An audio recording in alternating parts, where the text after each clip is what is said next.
ദൈവത്തിൻ്റെ ധന്യനാമം വാഴ്ത്തപ്പെടുമാറാകട്ടെ. 2025 സെപ്റ്റംബർ മാസം 9 ഈ രാത്രിയിൽ വെളിപ്പാട് പുസ്തക പഠന പരമ്പരയുടെ 8ാമത്തെ ക്ലാസ്സിലേക്ക് എല്ലാവരെയും ക്രിസ്തുയേശുവിൻ്റെ പരിശുദ്ധമായ നാമത്തിൽ വന്ദനം ചൊല്ലുന്നു. കഴിഞ്ഞ ദിവസങ്ങളിൽ നാം ചിന്തിച്ച് നിർത്തിയത് 1-ാം അധ്യായത്തിൻ്റെ 18ാമത്തെ വാക്യം ചിന്തിച്ചാണ് നാം പൂർത്തീകരിച്ചത്. വെളിപ്പാട് പുസ്തക ആമുഖ അധ്യായമാണ് 1-ാം അധ്യായം. അതിൻ്റെ 1 മുതൽ 18 വരെയുള്ള വാക്യങ്ങൾ നമുക്ക് കഴിഞ്ഞ ദിവസം ചിന്തിപ്പാനിടയാത്തത്. ഇന്ന് നമ്മൾ തുടർന്ന് അതിന്മേൽ ചിന്തിക്കുമ്പോൾ കഴിഞ്ഞ ദിവസം ചിന്തിച്ച വിഷയത്തിൻ്റെ 1-2 കാര്യങ്ങൾ എടുത്ത് ഞാൻ വേഗത്തിൽ ഒന്ന് ഓർപ്പിക്കുന്നത്, അതിൻ്റെ ഒരു സമ്മറി ആയിട്ട് അതെന്താകുന്നു എന്നുള്ളത് നമ്മൾ സവിസ്തരം കേട്ടെങ്കിലും രക്തചുരുക്കമായിട്ട് അതൊന്ന് പറയുന്നത് മനസ്സിലൊന്നുകൂടി അത് നമുക്കത് മനസ്സിലാക്കിയെടുക്കാൻ ഗ്രഹിക്കാൻ വേണ്ടിയാണ്. കർത്താവിനെക്കുറിച്ച് വെളിപ്പെടുത്തിയിരിക്കുന്നത് 7 പൊൻനിലവിളക്കുകളുടെ നടുവിൽ നിലയെങ്കി ധരിച്ച് മാറത്ത് പൊൻകച്ച കെട്ടിയ മനുഷ്യപുത്രന് സദൃശനായവനെ യോഹന്നാൻ അപ്പോസ്തലൻ പത്മോസിന്റെ ദ്വീപിൽ അവിടെ ഏകാന്തതയിൽ അവൻ ശബ്ദം കേട്ട് തിരിഞ്ഞു നോക്കിയപ്പോൾ കണ്ടതിനെക്കുറിച്ച് രേഖപ്പെടുത്തിയിരിക്കുന്നതിനെക്കുറിച്ച് നമ്മൾ ചിന്തിച്ചു. ആ മനുഷ്യപുത്രനെ വർണ്ണിച്ച വർണ്ണനയിൽ നാം കഴിഞ്ഞ ദിവസം നമ്മൾ അത് വളരെ സവിസ്തരമായി ചിന്തിച്ചത് തലയും തലമുടിയെക്കുറിച്ചും കണ്ണുകളെക്കുറിച്ചും ഒക്കെയുള്ള കാര്യങ്ങൾ പറഞ്ഞ് അവസാനമായിട്ട് 7 നക്ഷത്രമുള്ള ക്രിസ്തുയേശുവിൻ്റെ കരങ്ങളിൽ ദൈവസഭയെക്കുറിച്ച് മുഖം സൂര്യനെ പോലെ പ്രകാശിക്കുന്നതൊക്കെ കണ്ട് അവൻ്റെ കാൽക്കൽ മരിച്ചവനെ പോലെ വീണ് കിടന്ന യോഹന്നാൻ ആയിരിക്കുന്ന യേശു അധികം സ്നേഹിച്ച ശിഷ്യനെ അവൻ മരിച്ചവനെ പോലെ കിടന്നപ്പോൾ അവൻ്റെ മേൽ വലം കൈവച്ചവനെ ഭയപ്പെടേണ്ട എന്ന് പറഞ്ഞ് എഴുന്നേൽപ്പിക്കാനിടയാത്തുന്നു. ഇതേ ഒരു അനുഭവം മറുരൂപം വിലയിൽ വെച്ച് കർത്താവ് രൂപാന്തരപ്പെട്ടപ്പോൾ പത്രോസിനും യാക്കോബിനും യോഹന്നാനും ഉണ്ടായതിനെക്കുറിച്ച് നമുക്ക് സുവിശേഷം വായിക്കുമ്പോൾ കാണാൻ സാധിക്കുന്നുണ്ട്. അവിടെയും കർത്താവിൻ്റെ മുഖം നന്നായി പ്രകാശിച്ചു കണ്ടപ്പോൾ അവരവിടെ ഭയപ്പെട്ട് നിലത്ത് വീഴുവാനിടയാത്തുന്നു. കർത്താവിടെ അവരെ ഭയപ്പെടേണ്ട എന്ന് പറഞ്ഞ് അവരെ എഴുന്നേൽപ്പിക്കുവാനിടയാത്തുന്നു. അപ്പോൾ ഇവിടെ ദൈവത്തിൻ്റെ സാന്നിധ്യം ഇറങ്ങി വരുവോ, ദൈവദേശത്ത് ഇറങ്ങി വരുവോ അവിടെ പിടിച്ചു നിൽക്കാൻ മനുഷ്യരാകാൻ നമുക്ക് കഴിയത്തില്ല. നാം അവിടെ വീണു പോകും. അപ്പോൾ ദൈവ തേജസ്സിൻ്റെ ശക്തി അത്രമാത്രം വലുതാണ്. ഇവിടെ തേജോമനായിരിക്കുന്ന ദൈവത്തെ പൂർണ്ണമായിട്ടുള്ള ഒരു വെളിപ്പാട് യോഹന്നാൻ അപ്പോസ്തലന് ദൈവം കൊടുത്തത് അവനെ വർണ്ണിച്ച് എഴുതുവാൻ വേണ്ടിയാണ്. അപ്പോൾ അവൻ കണ്ടതായ ക്രിസ്തുവിനെ അവൻ്റെ ദൈവം കൊടുത്ത ആലോചന പ്രകാരം വർണ്ണിച്ചെഴുതിയിരിക്കുന്ന ഭാഗമാണ് 1-ാം അധ്യായത്തിൻ്റെ ആമുഖമായി നാം ചിന്തിപ്പാൻ ഇടയാത്തുന്നത്. അതിൽ നാം കഴിഞ്ഞ ദിവസം ചിന്തിച്ചത് ക്രിസ്തുയേശുവിൻ്റെ കയ്യിലുള്ള താക്കോലുകളെ കുറിച്ച് പഠിപ്പാൻ ഇടയാത്തുന്നു. മരണത്തിൻ്റെയും പാതാളത്തിൻ്റെയും താക്കോൽ എൻ്റെ കൈവശമുണ്ട് എന്ന് കർത്താവ് പറഞ്ഞതിൻ്റെ അർത്ഥം എന്താണെന്നും അത് ദൈവസഭയ്ക്ക് തന്നിരിക്കുന്ന താക്കോൽ ഏതാകുന്നു എന്നുള്ളതും നാം കഴിഞ്ഞ ദിവസം ചിന്തിപ്പാൻ ഇടയാത്തുന്നു. ദൈവസഭയ്ക്ക് ദൈവം തന്നിരിക്കുന്നത് സ്വർഗ്ഗരാജ്യത്തിൻ്റെ അഥവാ ദൈവരാജ്യത്തിൻ്റെ താക്കോലാണത്. ദാവീദിൻ്റെ താക്കോലാണ്. സഭയുള്ള ബന്ധത്തിൽ ദൂത് പറയുമ്പോൾ, അതുകൊണ്ടാണ് സഭയുള്ള ബന്ധത്തിൽ ഉള്ള ദൂത് നമ്മൾ ഇനി 2 അധ്യായം പഠിക്കുമ്പോൾ 1 അധ്യായം പഠിക്കുമ്പോൾ അതിൻ്റെ അകത്തൊരു സഭയുള്ള ദൂത് ഇതായി പറഞ്ഞിരിക്കുന്നത് ദാവീദിൻ്റെ താക്കോലുള്ളവെന്നാണ്. അപ്പോൾ ദാവീദിൻ്റെ താക്കോൽ എന്ന് പറയുമ്പോൾ സുവിശേഷമാണ്. ദാവീദിന് സന്തതിയായി ജനിച്ച് മരിച്ചടക്കപ്പെട്ട ക്രിസ്തുവിനെ കുറിച്ചതാണ് സുവിശേഷം. അപ്പോൾ ആ സുവിശേഷത്തിൻ്റെ താക്കോൽ അത് ദൈവസഭയ്ക്ക് ഏൽപ്പിച്ചിരിക്കുന്നു. അത് കാണിക്കുന്നത് ദാവീദിൻ്റെ താക്കോൽ രക്ഷയുടെ അധികാരമാണ്. അപ്പോൾ മനുഷ്യനെ പാപത്തിൽ നിന്ന് വിടുവിക്കുവാൻ, നാശത്തിൽ നിന്ന് അവനെ രക്ഷിപ്പാനായിട്ടുള്ള സുവിശേഷം എന്ന ആ അധികാരം ദൈവം തന്നിരിക്കുന്നത് ദൈവമക്കളുടെ കാര്യങ്ങളിലാണ്. എന്നിലും നിങ്ങളിലുമാണ് അത് പകർന്നിരിക്കുന്നത്. നമ്മുടെ നാവിലൂടെ പകരുന്ന ദൈവത്തിൻ്റെ വചനവും നമ്മുടെ ജീവിതത്തിൻ്റെ ആ സാക്ഷ്യവും നമ്മുടെ ആരാധനയും ഒക്കെയാണ് വാസ്തവത്തിൽ അത് വെളിപ്പെടുത്തുന്നത്. അപ്പോൾ ദാവീദിൻ്റെ താക്കോലുള്ളവനായിരിക്കുന്ന കർത്താവ് രക്ഷയുടെ ദാവീദിൻ്റെ പുത്രനായിരിക്കുന്ന ക്രിസ്തു ലോകത്തിൽ ഒന്നാമതായി വന്നത് അവൻ പാപികളെ രക്ഷിപ്പാൻ വേണ്ടിയാണ് വന്നത്. അവൻ ന്യായം വിധിപ്പാനല്ല വന്നത്. അതുകൊണ്ടാണ് കർത്താവ് പറഞ്ഞത്, ഞാൻ മനുഷ്യൻ്റെ പ്രാണനെ ആത്മാവിനെ രക്ഷിപ്പാനാണ് വന്നത്, ന്യായവിധിക്ക് വേണ്ടി അല്ല എന്ന് കർത്താവ് പറയാൻ കഴിയാത്തതുള്ളൂ. അപ്പോൾ ലോകത്തെ വിധിപ്പാനല്ല, ലോകത്തെ രക്ഷിപ്പാനാണ് മനുഷ്യപുത്രൻ വന്നത്. അപ്പോൾ ദൈവസഭയ്ക്ക് തന്നിരിക്കുന്ന ദൗത്യം, ദൈവസഭയ്ക്ക് തന്നിരിക്കുന്ന അത് ക്രിസ്തു പൂർത്തീകരിച്ചു പോയ ആ പ്രവൃത്തിയുടെ തുടർഭാഗം ചെയ്ത് എന്ന് ഒരു സുവിശേഷം കർത്താവ് വരുവാൻ രണ്ടാമത് വരുമോ അന്ന് വരെയുമുള്ള ആ പ്രവൃത്തികൾ തികച്ചെടുക്കാനുള്ള അധികാരമാണ് ദൈവസഭയുടെ മേൽ പകർന്നിരിക്കുന്നപ്പോൾ ദൈവം നമുക്ക് തന്നിരിക്കുന്ന ദൈവസഭയ്ക്ക് തന്നിരിക്കുന്ന അധികാരം രക്ഷയുടെ അധികാരമാണ്. രക്ഷിക്കപ്പെടുത്തുവാൻ, അനേകരെ രക്ഷയിലേക്ക് നയിക്കുവാനുള്ളതായ പരിശുദ്ധാത്മാവിൻ്റെ ശുശ്രൂഷ നിർവഹിക്കാനുള്ള അധികാരമാണ് ദൈവസഭയ്ക്ക് തന്നിരിക്കുന്നത്. അത് കർത്താവ് പറഞ്ഞു, നിങ്ങൾക്ക് ഞാൻ തന്നിരിക്കുകയാണ്. അതുകൊണ്ടാണ് കർത്താവ് നേരത്തെ തന്നെ ഞാൻ എൻ്റെ സഭയെ പണിയും, പാതാള ഗോപുരങ്ങൾ അതിനെ ജയിക്കുകയില്ല എന്ന് പറഞ്ഞപ്പോൾ തന്നെ അവിടെ പത്രോസിൽ അത് പരമേൽപ്പിച്ചു. അത് പത്രോസിന് മാത്രമല്ലെന്നുള്ളതും അത് എല്ലാ ശിക്ഷഗണത്തിനുള്ളതാണെന്നും അത് നമുക്കത് ഇന്ന് ഈ കാലഘട്ടത്തിൽ ആരെല്ലാം ദൈവത്തിൻ്റെ ശുശ്രൂഷ ബന്ധത്തിൽ ഉൾപ്പെടുന്നുവോ സുവിശേഷം അറിയിക്കുന്നവർക്കെല്ലാം അധികാരം ദൈവം നൽകിയിരിക്കുന്നു എന്നുള്ളതും നാം നല്ല ചിന്തിപ്പാനിടയാക്കുന്നു. എന്നാൽ മരണത്തിൻ്റെയും പാതാളത്തിൻ്റെയും താക്കോൽ എന്നുള്ളത് അത് ന്യായവിധിയുടെ അഥവാ ശിക്ഷിപ്പാനുള്ള അധികാരത്തെയാണ് കാണിക്കുന്നത്. അപ്പോൾ രക്ഷിപ്പാനുള്ള അധികാരം ദൈവസഭയുടെ മേൽ കർത്താവ് പകർന്നിരിക്കുന്ന അധികാരമാണ്. എന്നാൽ ഇപ്പോൾ കർത്താവ് പറഞ്ഞു, മരണത്തിൻ്റെയും പാതാളത്തിൻ്റെയും താക്കോൽ അത് എൻ്റെ കൈവശമാണ്. അത് ശിക്ഷിപ്പാനുള്ള അധികാരം, രക്ഷിപ്പാനും ശിക്ഷിപ്പാനും അധികാരമുള്ളത് കർത്താവായ യേശു ക്രിസ്തുവിനാണ്. ഇപ്പോൾ കർത്താവിൻ്റെ കയ്യിൽ അത് പാതാളത്തിൻ്റെയും മരണത്തിൻ്റെയും താക്കോലുണ്ട്. അപ്പോൾ ചോദിക്കും, ഇതുവരെയും ഇല്ലായിരുന്നു എന്ന് ചോദിക്കുമ്പോൾ രക്ഷിച്ച ശേഷമാണ് ശിക്ഷിപ്പാനുള്ള അധികാരമുള്ളത്. അപ്പോൾ ആദ്യം രക്ഷയാണ്, അതിനുശേഷമാണ് ശിക്ഷ. അതുകൊണ്ടാണ് മരിച്ച് അടക്കപ്പെട്ട് ഉയർത്തെഴുന്നേറ്റ് സഭ സ്ഥാപിച്ച് രക്ഷയുടെ മാർഗമാകുന്ന സുവിശേഷം ലോകത്തിൽ പ്രചരിപ്പിക്കുവാൻ വേണ്ടി അഭിഷക്തന്മാരെ ദൈവം പരിശുദ്ധാത്മാവിനാൽ അഭിഷേകം ചെയ്ത് രക്ഷയുടെ സന്ദേശം കൈമാറിയ ശേഷമാണ് കർത്താവ് പറയുന്നത്, ശിക്ഷിപ്പാനുള്ള അധികാരവും എൻ്റെ കൈവശമുണ്ട്, മരണത്തിൻ്റെയും പാതാളത്തിൻ്റെയും താക്കോൽ എൻ്റെ കൈവശമുണ്ടെന്ന് പറഞ്ഞിരിക്കുന്നത്. ഇപ്പോൾ എന്തുകൊണ്ടാണ് ദൈവം തന്നെയാണ് നരകത്തെയും മരണമാകുന്ന നരകത്തെയും പാതാളത്തെയും സൃഷ്ടിച്ചത്, അഗ്നിനരകത്തെ സൃഷ്ടിച്ചത് ദൈവം തന്നെയാണ്. എന്നാൽ അവിടേക്ക് പോകേണ്ടവരെ ശിക്ഷിച്ചെടുക്കുന്ന ദൈവമല്ല. അത് സ്വയമായിട്ട് പാപത്തിൽ വീണുപോയ സാത്താൻ, ബോഷ്കിൻ്റെ അപ്പനുമായിരിക്കുന്ന പിശാചും അവൻ്റെ മക്കളുമാണ്, അവൻ്റെ സന്തതികളുമാണ്, പിശാചിൻ്റെ മക്കളാണ് പാതാളത്തിലും നരകത്തിലും മരണമാകുന്ന നരകത്തിലുമുള്ളത്. അവരാണ് അവസാനമായി ശിക്ഷിക്കപ്പെട്ട് നിത്യനരകാഗ്നിയിലേക്ക് പോകുന്നത്. അതുകൊണ്ടാണ് കർത്താവ് പറയുമ്പോൾ അതിൻ്റെ നാഥനല്ല എന്ന് പറഞ്ഞിരിക്കുന്നത്. സൃഷ്ടിച്ചത് കർത്താവാണ്. നരകത്തെ സൃഷ്ടിച്ചതും പാതാളത്തെ സൃഷ്ടിച്ചതും അഗ്നിനരകത്തെ സൃഷ്ടിച്ചതും ദൈവം തന്നെയാണ്. എന്നാൽ അവിടേക്ക് പോകേണ്ടവരെ സൃഷ്ടിക്കുന്ന ദൈവമല്ല. അത് ഓരോരുത്തരും വശീകരിക്കപ്പെട്ട് വഞ്ചിക്കപ്പെട്ട് അവൻ പാപത്തിലടിമപ്പെട്ട് പോകുമ്പോൾ അതിനുവേണ്ടി സാത്താനും അവൻ്റെ ദൂതന്മാർക്കും ഒരുക്കിയിരിക്കുന്ന നരകാഗ്നിയിലേക്ക്, നിത്യനരകാഗ്നിയിലേക്ക് പോകേണ്ടി വരുന്നത് ദൈവത്തിൽ നിന്ന് അകന്നുപോയി. ദൈവം തന്നിരിക്കുന്ന അധികാരം, മനുഷ്യ തന്നിരിക്കുന്ന അധികാരമുണ്ട്. അവൻ്റെ നാവിന് മേൽ അധികാരം ദൈവം കൊടുത്തിരിക്കുക. മരണമോ ജീവനോ തിരഞ്ഞെടുക്കാനുള്ള അധികാരം ദൈവം തന്നിട്ടുണ്ടത് ഉപയോഗിക്കുന്നവർക്ക്, അത് പ്രയോജനപ്പെടുന്നവർ ക്രിസ്തു മുഖാന്തരമുള്ള രക്ഷയുടെ അധികാരത്തിലേക്ക് വരുമ്പോൾ രക്ഷിക്കപ്പെടുവാനും, അതല്ല അതിനെ തിരസ്കരിച്ച് കളഞ്ഞ് പിശാചിൻ്റെ അധികാരത്തിൽ, മരണത്തിൻ്റെ അധികാരത്തിൽ കീഴിലാണെങ്കിൽ അങ്ങനെയുള്ളവർ വിധിക്കപ്പെട്ട് ന്യായവിധിയുടെ കീഴിലകപ്പെട്ട് നിത്യനരകാഗ്നിയിലേക്ക് പോകും എന്നുള്ളതും നാം കഴിഞ്ഞ ദിവസം ചിന്തിപ്പാനിടയാത്തത്. അപ്പോൾ നരകത്തെയും പാതാളത്തെയും സൃഷ്ടിച്ച ദൈവമാണ്, അഗ്നിനരകത്തെ സൃഷ്ടിച്ച ദൈവമാണ്. എന്നാൽ അവയിലേക്ക് കടന്നു പോകേണ്ട വ്യക്തികളെ ദൈവം സൃഷ്ടിച്ചിട്ടില്ല. അവിടേക്ക് പോകുന്നത് വഞ്ചിക്കപ്പെടുന്ന പിശാചിനാൽ, പൈശാചിക അടിമത്തത്തിൽപ്പെടുന്നവരാണ് അതിലേക്ക് കടന്നു പോകുന്നത്.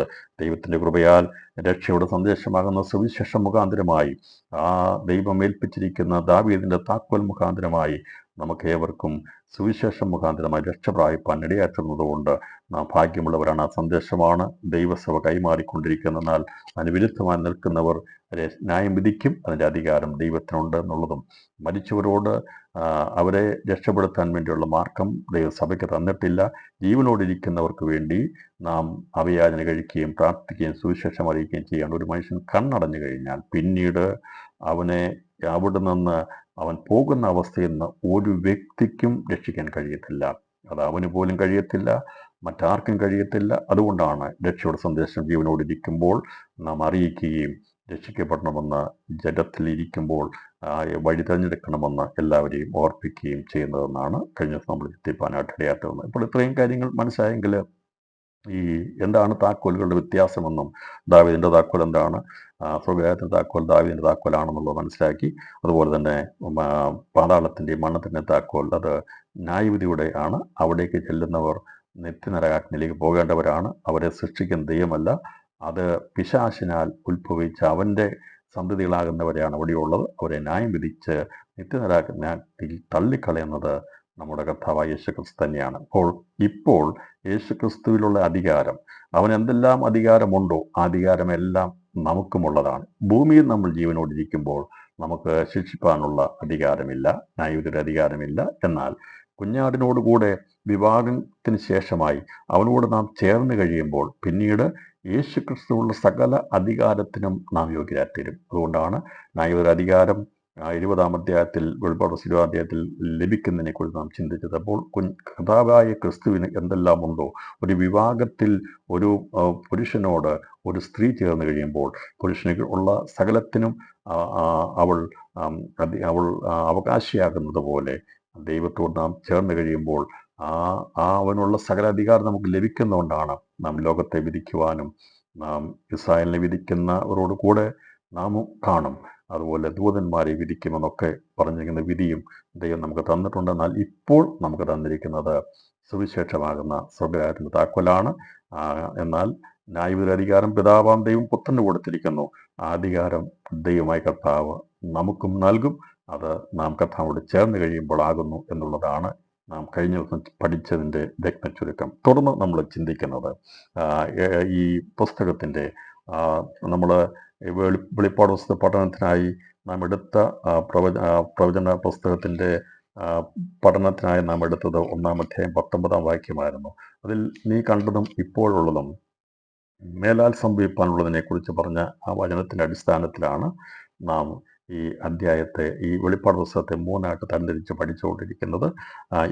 നീ കണ്ടത്, ഇപ്പോൾ ഉള്ളത്, ഇനി സംഭവിപ്പായിരിക്കുന്നത്, എൻ്റെ വലങ്കയിൽ കണ്ട 7 നക്ഷത്രത്തെ. അപ്പോൾ ഇതിനെ ആസ്പദമാക്കിയാണ് നമ്മൾ വെളിപ്പാട് പുസ്തകത്തിൻ്റെ ഭൂതകാല, വർത്തമാന, ഭാവികാല സംഭവങ്ങളെ ഉള്ള ബന്ധത്തിൽ നാം ചിന്തിച്ചത്. ഇപ്പോൾ ഈ 1-ാം അധ്യായത്തിലുള്ള ബന്ധത്തിൽ നാം ചിന്തിക്കുന്നത് കഴിഞ്ഞ കാല അഥവാ ഭൂതകാലത്തിൽ സംഭവിച്ച കാര്യങ്ങളെക്കുറിച്ചുള്ള കാര്യങ്ങളെ ആണ് നാം ചിന്തിച്ചു കൊണ്ടിരിക്കുന്നത്. അതിൽ നീ കണ്ടതെന്ന് പറയുമ്പോൾ യോഹന്നാൻ കണ്ടത് പത്മോസിൽ വെച്ച് ക്രിസ്തുവിനെ കണ്ടു.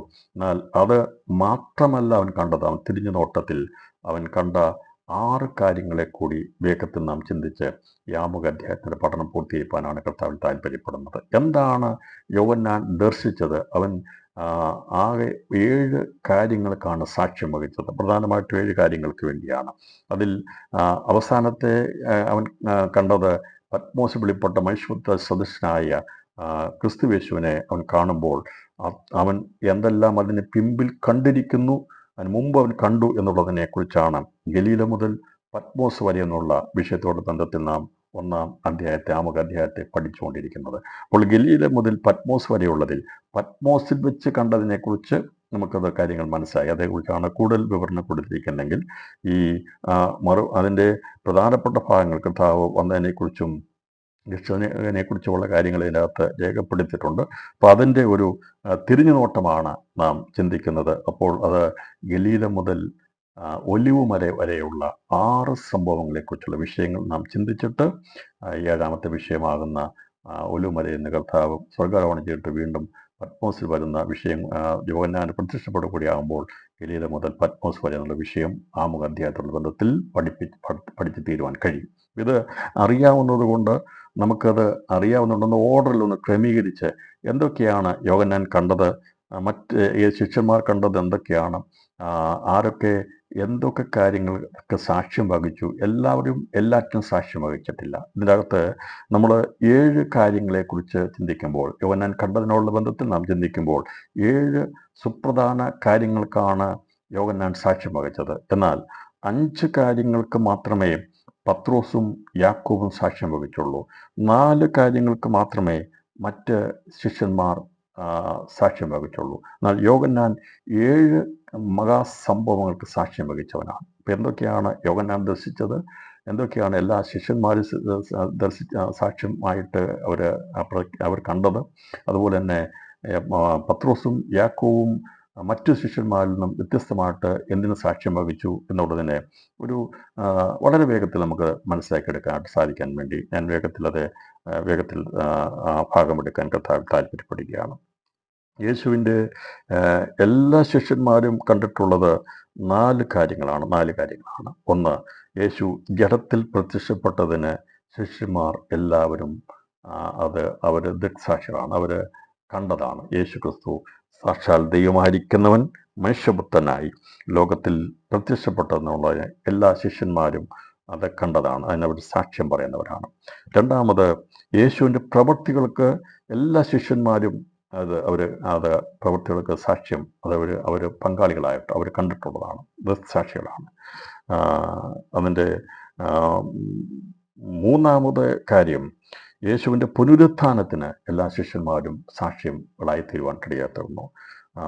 നാലാമത്തത്, യേശുവിൻ്റെ സ്വർഗാരോഹണത്തിന് എല്ലാ ശിഷ്യന്മാരും ദൃക്സാക്ഷികളാണ്. ഈ 4 കാര്യങ്ങൾക്കാണ് 12 ശിഷ്യന്മാർ അഥവാ 11 ശിഷ്യന്മാരും മത്യാസ് ഉൾപ്പെടെയുള്ളവർ എല്ലാവരും ദൃക്സാക്ഷികളായി തീർന്നത്.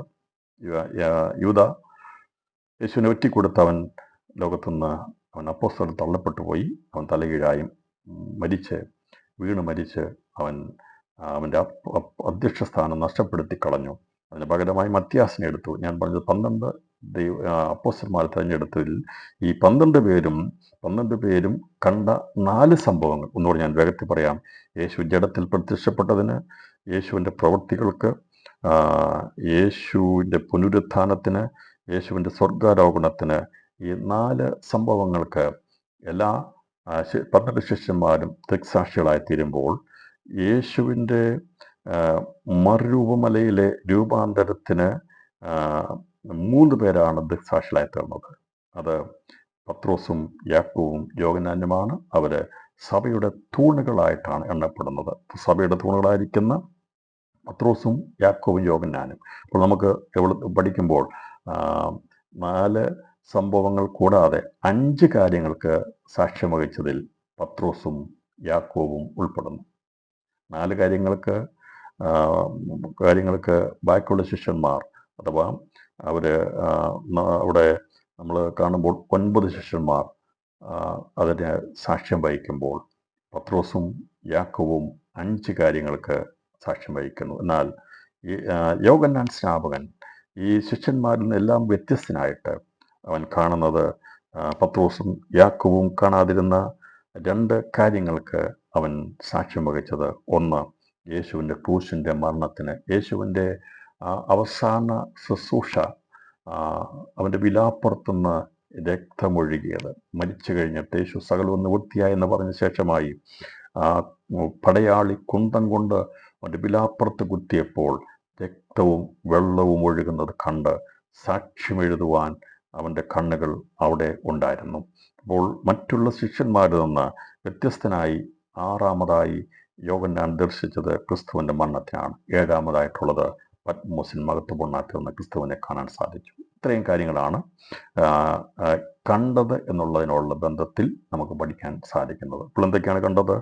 യേശു ജഡത്തിൽ പ്രത്യക്ഷപ്പെട്ടതിന്, യേശുവിൻ്റെ പ്രവൃത്തികൾക്ക്, യേശുവിൻ്റെ മറുരൂപമലയിലെ രൂപാന്തരത്തിന്, യേശുവിൻ്റെ ക്രൂശിലെ മരണത്തിന്, യേശുവിൻ്റെ പുനരുത്ഥാനത്തിന്, യേശുവിൻ്റെ സ്വർഗാരോഹണത്തിന്, പത്മോസിൽ വെളിപ്പെട്ടതിന്. ഇതാണ് നീ കണ്ടത് എന്നുള്ള വിഷയം യോഹന്നാനോട് പറയുമ്പോൾ. അപ്പോൾ യോഹന്നാനെ കൊണ്ട് മാത്രമേ ഇത് എഴുതിക്കാൻ പറ്റൂ. കാരണം യേശു ലോകത്തിൽ വന്ന് അവൻ്റെ ശുശ്രൂഷ ആരംഭിക്കുന്ന ഗലീല മുതൽ പത്മോസ് വരെ സഭയോടുള്ള ദൂതറിയിക്കാൻ വേണ്ടി കർത്താവ് പ്രത്യക്ഷപ്പെട്ട സമയത്ത് നമുക്ക് ദൈവം പഠിക്കുമ്പോൾ സുവിശേഷങ്ങളിൽ യേശു കർത്താവ് ദൈവസഭയെക്കുറിച്ചോ ദൈവസഭയുടെ മർമ്മങ്ങളെക്കുറിച്ചോ ഒന്നും തന്നെ പറഞ്ഞിട്ടില്ല. അവിടെ യേശു അധികമായി സംസാരിച്ചത് ദൈവരാജ്യത്തെക്കുറിച്ചാണ് സംസാരിച്ചത്. ദൈവരാജ്യത്തെക്കുറിച്ച് ആണ് കർത്താവ് പ്രസംഗിച്ചത്. ദൈവരാജ്യത്തെ പ്രസംഗിച്ചുകൊണ്ട് നടന്നു. എന്നാൽ സഭ പണിയപ്പെടുമെന്ന് പറഞ്ഞെന്നാൽ സഭ പണിയപ്പെട്ട ശേഷമായി സഭയ്ക്ക് ദൂത് അറിയിക്കാൻ വേണ്ടി ദൈവം പത്മോസിൽ വന്ന് പ്രത്യക്ഷപ്പെട്ടത്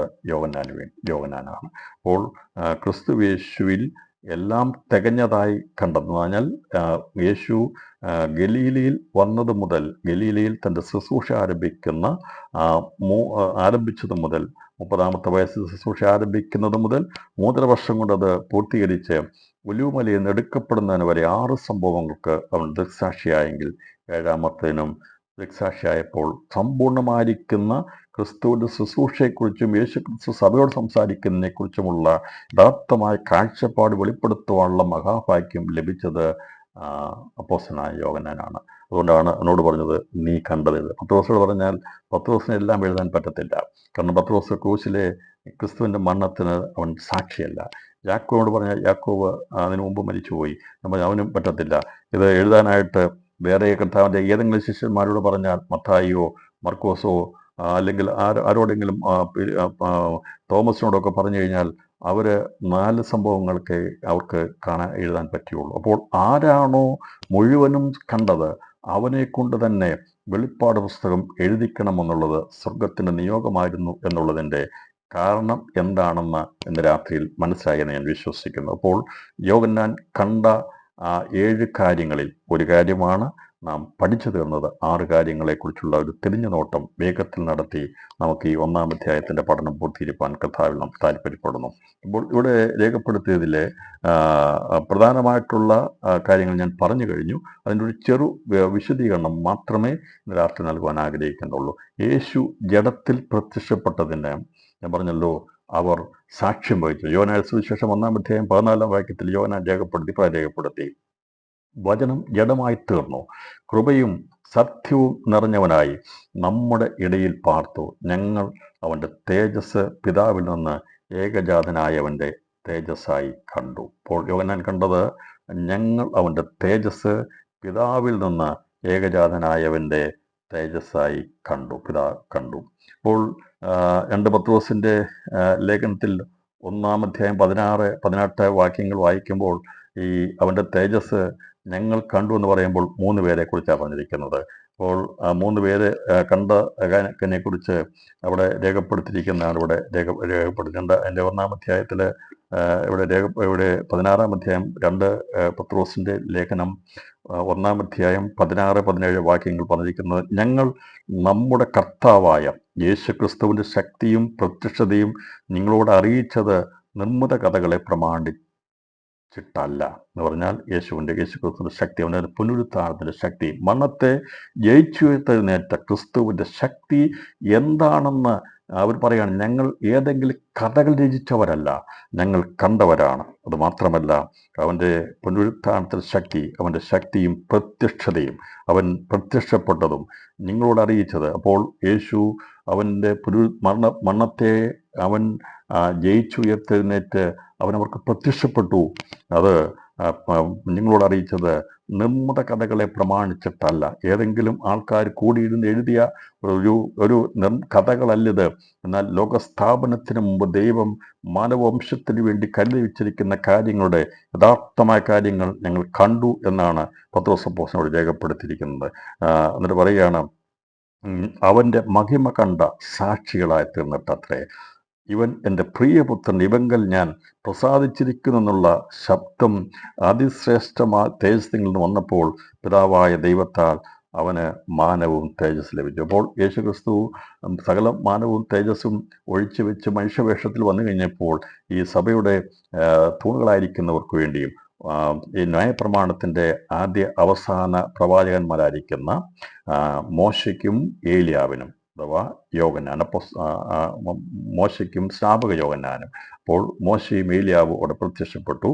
സഭയുടെ തൂണുകൾ 5 പേർക്ക് അവിടെ പ്രത്യക്ഷപ്പെട്ടതിനെ കുറിച്ച് മത്തായി സുവിശേഷം അതിൻ്റെ 17-ാം അധ്യായം 5 മുതൽ 8 വരെയുള്ള വാക്യങ്ങൾ രേഖപ്പെടുത്തുന്നു. ഞാൻ അതിലേക്ക് പോകുന്നില്ല. അപ്പോൾ അവിടെ മറുമല വെച്ചിൽ ദൈവത്തിൻ്റെ രൂപാന്തരത്തിന് അവർ സാക്ഷികളെ അവർ പറയുകയാണ് ഞങ്ങൾ കണ്ടു എന്ന് പറയുകയാണ്. അപ്പം അതുപോലെ ദൈവത്തിൻ്റെ പ്രവൃത്തിയുടെ ആരംഭത്തെങ്കിൽ സ്നാപക യോഹന്നാൻ അഥവാ ന്യായപ്രമാണത്തിൻ്റെ അവസാന പ്രവാചകനും യേശുക്രിസ്തുവിൻ്റെ സ്നാനത്തിന് ശേഷമായി അവൻ കരയിലേക്ക് കയറുമ്പോൾ ആത്മാവ് പ്രാവുന്ന പോലെ അവൻ്റെ മേൽ വന്നിറങ്ങിയപ്പോൾ സ്വർഗത്തിൽ നിന്ന് ശബ്ദമായി ഇവൻ എൻ്റെ പ്രിയപുത്രൻ, ഇവന് ചെവി കൊടുപ്പി എന്നുള്ള ശബ്ദം കേൾക്കുവാനായിരുന്നു. അപ്പോൾ യേശുവിൻ്റെ ശുശ്രൂഷയുടെ ആരംഭത്തെങ്കിൽ ന്യായപ്രമാണം പൂർത്തീകരിക്കപ്പെടുവാൻ വേണ്ടി ദൈവം വിളിച്ചയച്ച അവസാന ന്യായപ്രമാണ പ്രവാചകനായിരിക്കുന്ന യോഹന്നാനോട് പറഞ്ഞു, ആരുടെ മേൽ ദൈവത്തിൻ്റെ ആത്മാവ് ആവസിക്കുന്നുവോ അവനായിരിക്കും ദൈവത്തിൻ്റെ കുഞ്ഞാടെന്നുള്ള വ്യക്തത വെളിപ്പെടുത്തി കൊടുത്തപ്പോൾ യേശു സ്നാനപ്പെട്ട് അവൻ കരയിലേക്ക് കയറുമ്പോൾ ആത്മാവ് വന്നിറങ്ങുമ്പോൾ ആ സ്വർഗത്തിൽ നിന്ന് ശ്രേഷ്ഠ തേജസ്സിൽ നിന്ന് സ്വർഗത്തിൽ നിന്ന് ശബ്ദം, ഇവൻ എൻ്റെ പ്രിയപുത്രൻ, ഇവന് ചെവി കൊടുപ്പീനെന്ന് പറഞ്ഞു. ദൈവത്തിൻ്റെ യേശു ക്രിസ്തുവിൻ്റെ ശുശ്രൂഷ ആരംഭിക്കുമ്പോൾ അവൻ ജഡത്തിൽ പ്രത്യക്ഷപ്പെട്ടതിന് അവൻ അറുക്കപ്പെട്ടവാനുള്ള ലോകത്തിൻ്റെ പാപം ചുമക്കുന്ന ദൈവത്തിൻ്റെ കുഞ്ഞാടാണെന്നുള്ളത് വെളിപ്പെടുത്തുവാൻ വേണ്ടി യോഹന്നാൻ സ്നാപകന് അത് വ്യക്തമാക്കി സ്വർഗം വെളിപ്പെടുത്തി കൊടുത്തിരുന്നു. എന്നാൽ യേശുവിൻ്റെ ശുശ്രൂഷയുടെ അവസാന ഭാഗത്തിലേക്ക് എത്തുമ്പോൾ അതിനു മുമ്പായി അവൻ അനുഭവിക്കാൻ പോകുന്ന കഷ്ടത സഹിക്കുന്നതിന് മുമ്പായി, അതുകൊണ്ട് മോശെയും ഏലിയാവും വന്ന് സംസാരിച്ചത് പഴയ നിയമത്തിൽ പ്രവചിച്ചിരുന്ന സങ്കീർത്തനങ്ങളിലും ന്യായപ്രമാണ പുസ്തകങ്ങളിൽ പറഞ്ഞിരുന്ന ക്രിസ്തുവിൻ അനുഭവിക്കേണ്ട കഷ്ടതയെക്കുറിച്ചും പിൻവരുന്ന മഹിമയെക്കുറിച്ചുമുള്ള കാര്യങ്ങൾ നിറവേറപ്പെടണമെന്നുള്ളത് കൊണ്ട് ക്രിസ്തു അനുഭവിക്കാൻ പോകുന്ന കഷ്ടതയുടെ കാര്യങ്ങൾ സംസാരിക്കാൻ വേണ്ടിയാണ് മറുമലയിൽ കർത്താവ് രൂപാന്തരപ്പെട്ട് കഴിഞ്ഞപ്പോൾ അവരോട് കൂടിയുള്ള 5 പേർക്ക് അത് വെളിപ്പെടുത്തി കൊടുക്കുക. കർത്താവ് വരാൻ പോകുന്ന കഷ്ടത, അവൻ അനുഭവിക്കാൻ പോകുന്ന കഷ്ടതയും പിൻവരുന്ന മഹിമയെക്കുറിച്ചുമാണ് അവർ മറുരൂപമലയിൽ വെച്ച് സംസാരിച്ചത്. അത് കേട്ടത് യേശുവിൻ്റെ മുഖം രൂപാന്തരപ്പെട്ടു എന്നുള്ളത് ഇവർ സാക്ഷീകരിച്ചിരിക്കുകയാണ്. 10 ദിവസം സാക്ഷീകരിച്ചപ്പോൾ ഞങ്ങൾ അവൻ്റെ തേജസ് പിതാവിൽ നിന്ന് ഏകജാതനായവൻ്റെ തേജസ്സായി കണ്ടു. അപ്പോൾ അന്ന് യോഹന്നാൻ അപ്പോസ്തലൻ കണ്ടത്, ശിഷ്യന്മാർ കണ്ടത്, സഭയുടെ തൂണുകളായിരിക്കുന്ന പത്രോസും യാക്കോബും യോഹന്നാനും കണ്ടത് ഏകജാതനായവൻ്റെ തേജസ്സാണ് കണ്ടതെങ്കിൽ, പത്മോസിൽ യോഹന്നാൻ കാണുന്നത് ഏകജാതനായവൻ്റെ തേജസ്സല്ല കാണുന്നത്, ആദിജാതനായവൻ്റെ തേജസ്സാണ്. അതുകൊണ്ടാണ് കർത്താവ് പറഞ്ഞത്, ഞാൻ മരിച്ചവനായിരുന്നു, വീണ്ടും ആദിനും അന്തിനും ജീവനുള്ളവനെന്ന് പറയാൻ കാരണം. അപ്പോൾ യേശുക്രിസ്തു ജനിച്ചപ്പോൾ അവൻ ഏകജാതനായി, പിതാവിൻ്റെ ഏകജാതനായി, അവൻ്റെ തേജസ്സാണ് അവിടെ കാണാനിട്ടിടയാത്തിരുന്നതെങ്കിൽ, യോഹന്നാൻ പത്മോസിൽ വെച്ച് കാണുമ്പോൾ, മഹത്വപൂർണ്ണമായിരിക്കുന്ന ക്രിസ്തുവിനെ കാണുമ്പോൾ അവൻ കാണുന്നത്, അവൻ്റെ ദൃഷ്ടികളിൽ ദൈവം കാണിച്ചു കൊടുക്കുന്നത് ആദിജാതനായ എൻ്റെ തേജസ്സാണ്. അനേക പുത്രന്മാരെ തേജസ്സിലേക്ക് നയിക്കുവാനുള്ള തേജസ്സിൻ്റെ നായകനായിരിക്കുന്ന ക്രിസ്തു തേജസ് രൂപിയായി വെളിപ്പെട്ടിരിക്കുന്ന ഭാഗത്തെയാണ് അവിടെ വെളിപ്പെടുത്തിയപ്പോൾ യോഹന്നാൻ തേജസ്സിൽ ഏകജാതനായ എൻ്റെ തേജസ് മറുമലയിൽ വെച്ച് കണ്ടു. പത്മോസിൽ വെച്ച് ആദിജാതനായ മരണത്തെ ജയിച്ചുയർത്തുന്നേറ്റ ക്രിസ്തു, മരിച്ചവരിൽ ആദ്യഫലമായിട്ടിരുന്ന യേശുവിനെ അവൻ്റെ തേജസ്സോടുകൂടി കാണുവാനുള്ള ഭാഗ്യം ലഭിച്ച യോഹന്നാൻ അപ്പോസ്തലൻ രേഖപ്പെടുത്താണ്, ഞങ്ങൾ അവൻ്റെ തേജസ് പിതാവിരുന്നപ്പോൾ സുവിശേഷം എഴുതിയപ്പോൾ അവൻ ഏകജാതനായവൻ്റെ തേജസ്സിനെ കണ്ടു എന്നാണ് രേഖപ്പെടുത്തിയതെങ്കിൽ, അതിനുശേഷമായി സഭ സ്ഥാപിക്കപ്പെട്ട് പരിശുദ്ധാത്മാവ് സഭയുടെ വളർച്ചയിൽ അത് മുമ്പോട്ട് പോയപ്പോൾ, യോഹന്നാനെ പത്മോസിലേക്ക് കൊണ്ടുപോയപ്പോൾ അവിടെ അവൻ കാണുന്നത് കർത്താവിനെ പൂർണ്ണ രൂപത്തിൽ, അവനെ ആദിജാതനായവൻ്റെ തേജസ് വെളിപ്പെടുകയാണ് ചെയ്തത്. ഇതാണ് ഇവിടെ വ്യത്യാസമായി നമുക്ക് കാണാൻ സാധിക്കും. അപ്പോൾ ഞങ്ങൾ അവൻ്റെ തേജസ് പിതാവിൽ നിന്ന് ഏകജാത തേജസ്സായി കണ്ടു. അപ്പോൾ അത് കണ്ടെന്ന് പറയുമ്പോൾ യേശു ഉയർത്തുന്ന വന്ന ദൈവപുത്രനായിരുന്നു, അവൻ മനുഷ്യപുത്രനായിട്ട് വെളിപ്പെടുത്തി ലോകത്തിന് വെളിപ്പെട്ടു, അവൻ്റെ തേജസ്സൊക്കെ ഒഴിഞ്ഞു വെച്ച് വന്നെന്ന് പറയുമ്പോൾ അത് പെട്ടെന്ന് മനസ്സിലാക്കി എടുക്കണമെങ്കിൽ, ഇത് പിന്നീട് എഴുതണമെങ്കിൽ ഇവർക്കത് മനസ്സിലാക്കി എടുക്കണം. അതുകൊണ്ടാണ് താൻ ഒഴിഞ്ഞു വെച്ച തേജസ്സും മാനവും പുത്രനാകുന്ന ക്രിസ്തുവിനെ ധരിപ്പിച്ചുകൊണ്ട് പിതാവാം ദൈവം സഭയുടെ തൂണുകളായിരിക്കുന്നവർക്ക് അത് വെളിപ്പെടുത്തി കൊടുത്തത്. കാരണം കണ്ടതും അതിനെ മാത്രമേ സാക്ഷീകരിപ്പാൻ പറ്റുകയുള്ളൂ, കഥകളെ പറയുകയല്ല. അതുകൊണ്ട് ഞങ്ങൾ നിർമ്മല കഥകളെ കൊണ്ടല്ല എന്ന് പറഞ്ഞു. അതിൻ്റെ അർത്ഥം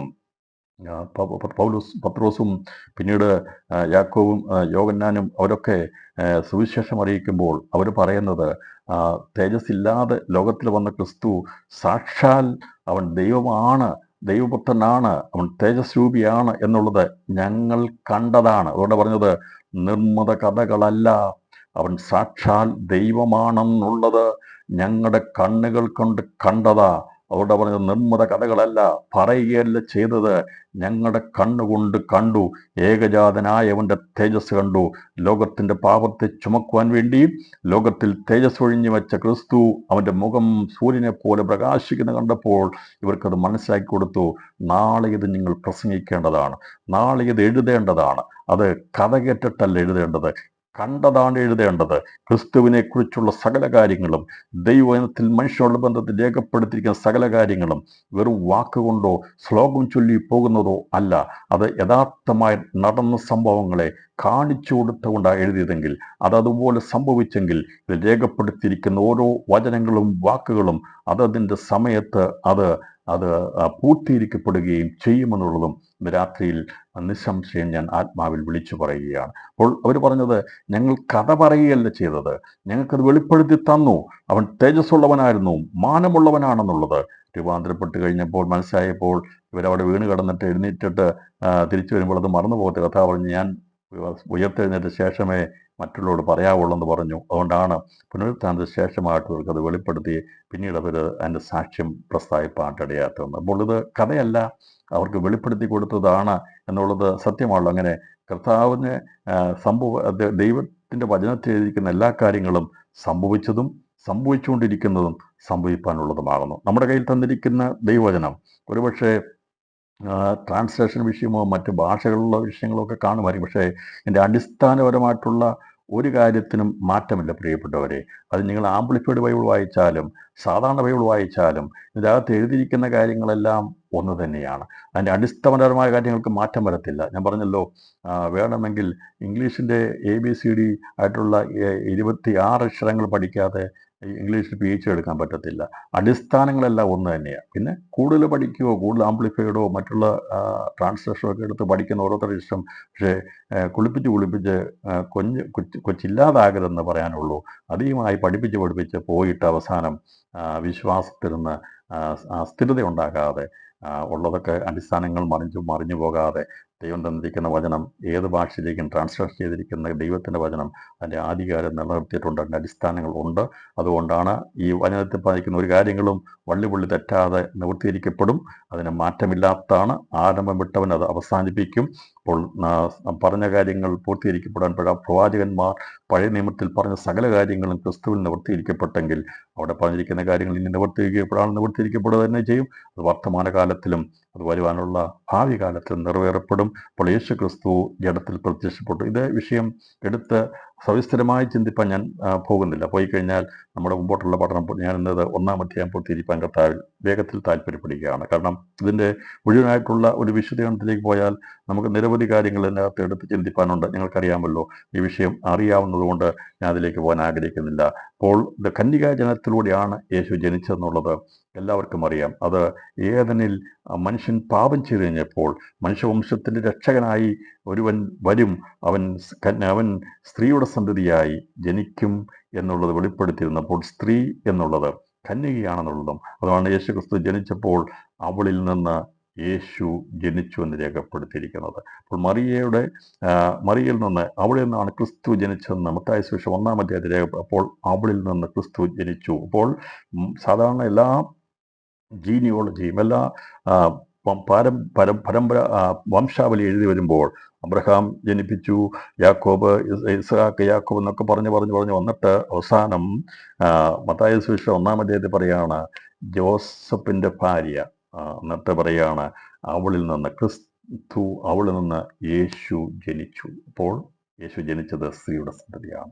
അപ്പോൾ സ്ത്രീയുടെ സന്തതിയായിട്ടുള്ളവൻ വന്നു, അവൻ പിശാചിന്റെ തലയെ തകർക്കുമെന്ന് പറഞ്ഞ പ്രവചനപ്രകാരം അത് കാൽവറിയിൽ നിവൃത്തീകരിക്കപ്പെട്ടു. അപ്പോൾ യേശു ജഡത്തിൽ പ്രത്യക്ഷപ്പെട്ടതിന് ഇവർ സാക്ഷികളായിരുന്നു. കർത്താവിൻ്റെ ജഡത്തിൽ പ്രത്യക്ഷപ്പെട്ടെന്നുള്ളതിന് നമുക്ക് യാതൊരുവിധമായ സംശയമില്ല. കാരണം അങ്ങനെ എന്തെങ്കിലും സംശയമുണ്ടെങ്കിൽ യേശു വന്നില്ലെന്നും യേശു ദൈവമല്ലെന്നും കഥയാണെന്നൊക്കെ പറയുന്നവരുണ്ട്. അത് പറഞ്ഞോട്ടെ, അത് കുഴപ്പമില്ല. പക്ഷേ നമുക്കറിയാം അത് യാഥാർത്ഥ്യമാണ്. എങ്ങനെയാണ് അറിയാവുന്നത്?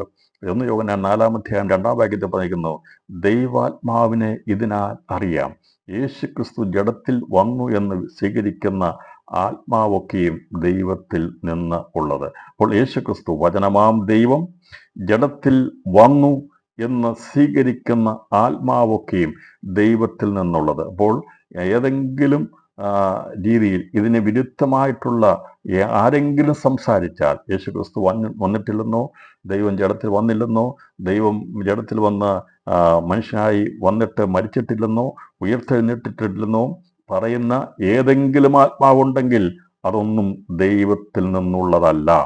എന്നാൽ യേശു ക്രിസ്തു മനുഷ്യപാപത്തിന്റെ പരിഹാരത്തിന് വേണ്ടി ലോകത്തിൽ വന്നു എന്നും അവൻ മരിച്ചു അടക്കപ്പെട്ടു ഉയർത്തെഴുന്നേറ്റ് ഇന്നും ജീവിക്കുന്നു എന്ന് വിശ്വസിക്കുന്ന ഏത് ആത്മാവും ദൈവത്തിൽ നിന്നുള്ളതാണ്. അപ്പോൾ അതാണ് നമുക്ക് തന്നിരിക്കുന്ന പുനരുത്ഥാനത്തെക്കുറിച്ചും ദൈവത്തിൻ്റെ പുത്രനായിരിക്കുന്ന ക്രിസ്തുവിൻ്റെ മരണ പുനരുത്ഥാനത്തെക്കുറിച്ച് വിശ്വസിക്കുന്നവരാണ് ഞാനും നിങ്ങളും.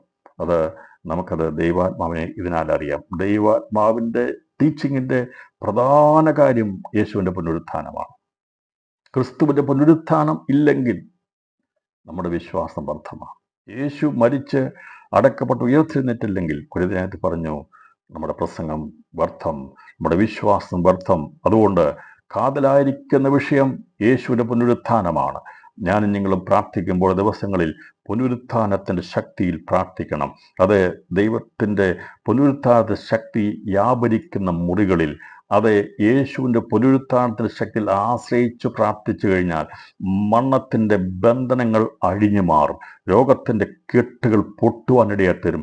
ഇതുവരെയും ഒതുക്കി വച്ചിരിക്കുന്ന മരണത്തിൻ്റെ ശക്തികളെ ജയിക്കുന്നത് ക്രിസ്തുവിൻ്റെ പുനരുത്ഥാനത്തിൻ്റെ ശക്തിയാണ്. ഇന്ന് ഞാൻ പ്രസംഗിക്കുന്ന ക്രിസ്തുവിൻ്റെ പുനരുത്ഥാനത്തിൻ്റെ ശക്തി, അവൻ ജഡത്തിൽ വന്നത് അവൻ്റെ പുനരുത്ഥാനത്തിൻ്റെ ശക്തി വെളിപ്പെടുത്തുവാൻ വേണ്ടിയാണ്.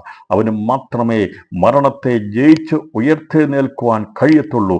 സകല മനുഷ്യരും അതിനു മുമ്പ് മരിച്ചവരെല്ലാം ഒടുക്കപ്പെട്ടു പോയപ്പോൾ, അവർക്കാർക്കും നീതീകരിക്കപ്പെടുവാൻ കഴിയാതെ പോയപ്പോൾ, അവിടെയെല്ലാം ജീവനെ ഒതുക്കുവാൻ കഴിഞ്ഞെങ്കിൽ ഒരുവൻ മാത്രമേ ശത്രുവിൻ്റെ പിടിയെ മാറ്റിക്കൊണ്ട് അതിനെ അതിജീവിച്ചുകൊണ്ട് മരണത്തെ ജയിച്ചുയർത്തെഴുന്നേറ്റ ക്രിസ്തുവിൻ്റെ പുനരുത്ഥാനത്തിൻ്റെ ശക്തി വ്യാപരിക്കുന്ന, അത് കേൾക്കുന്ന, അത് വിശ്വസിക്കുന്ന എല്ലാവരിലും ദൈവത്തിൻ്റെ ആത്മാവ് വ്യാപരിക്കുമ്പോൾ ഞാനും നിങ്ങളും ഉയർപ്പിനുള്ളവരാണ്, കീഴ്പ്പെട്ടു പോകാനുള്ളവരല്ല.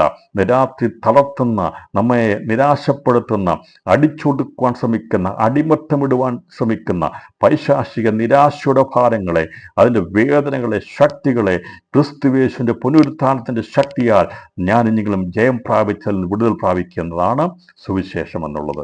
സുവിശേഷം നീതി ജാതിയെ ഉയർത്തുന്നു, പാപമോ വംശങ്ങൾക്ക് അപമാനമെന്നാണ് പറഞ്ഞിരിക്കുന്നത്. അപ്പോൾ പാപം വംശങ്ങൾക്ക് അപമാനമായി തീരുമ്പോൾ നീതിഗണമായിരിക്കുന്ന ക്രിസ്തുവിന്റെ പുനരുത്ഥാനം അത് ജാതികളെ ഉയർത്തുന്നതാണ്.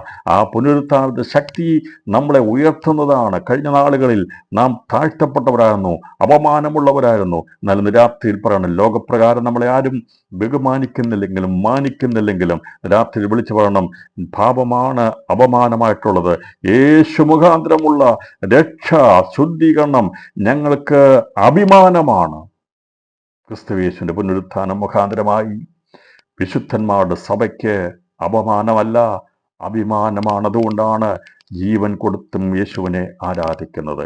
ഇന്ന് വരെയും പുനരുത്ഥാനത്തെ ശക്തിയുടെ ആധികാരികത അറിയത്തില്ലെങ്കിൽ, യേശു മരിച്ചടക്കപ്പെട്ട് ഉയർത്തെഴുന്നേറ്റത് നമ്മുടെ പാപത്തെ നീക്കുവാൻ വേണ്ടി ആണെന്നുള്ളതിൻ്റെ ശക്തി മനസ്സിലായിട്ടില്ലെങ്കിൽ രാത്രിയിൽ മനസ്സിലാക്കുക, മരണം എത്ര അതിശക്തമായിരുന്നു, അത് മനുഷ്യനെ പിടിച്ചു വെച്ചിരുന്നായിരുന്നു. എന്നാൽ മരണത്തിൻ്റെ പാശങ്ങളെ അഴിച്ച പുനരുത്ഥാനം പ്രാപിച്ച ക്രിസ്തുയേശു ജഡത്തിൽ വന്ന് മരിച്ചത് അവനെ പരാജയപ്പെടുത്തി അവൻ്റെ തല തകർക്കാൻ വേണ്ടിയാണെങ്കിൽ, ഇന്ന് രാത്രിയിൽ യേശു ജഡത്തിൽ പ്രത്യക്ഷപ്പെട്ട് 2000 വർഷം മുമ്പ് വന്നത് മുഖാന്തരമായി ആ പുനരുത്ഥാന ശക്തി പ്രാപിച്ച് മരണത്തെ ജയിക്കുവാൻ നമുക്ക് ദിവസങ്ങളിൽ ഭാഗ്യം തന്ന് നമ്മെ ഉയർത്തിയ ദൈവസ്നേഹത്തിനായി സ്തോത്രം ചെയ്യാം. അതുകൊണ്ട് ഇന്ന് രാത്രിയിൽ യേശു ജഡത്തിൽ വന്നതുകൊണ്ട് പ്രയോജനമുണ്ടോ?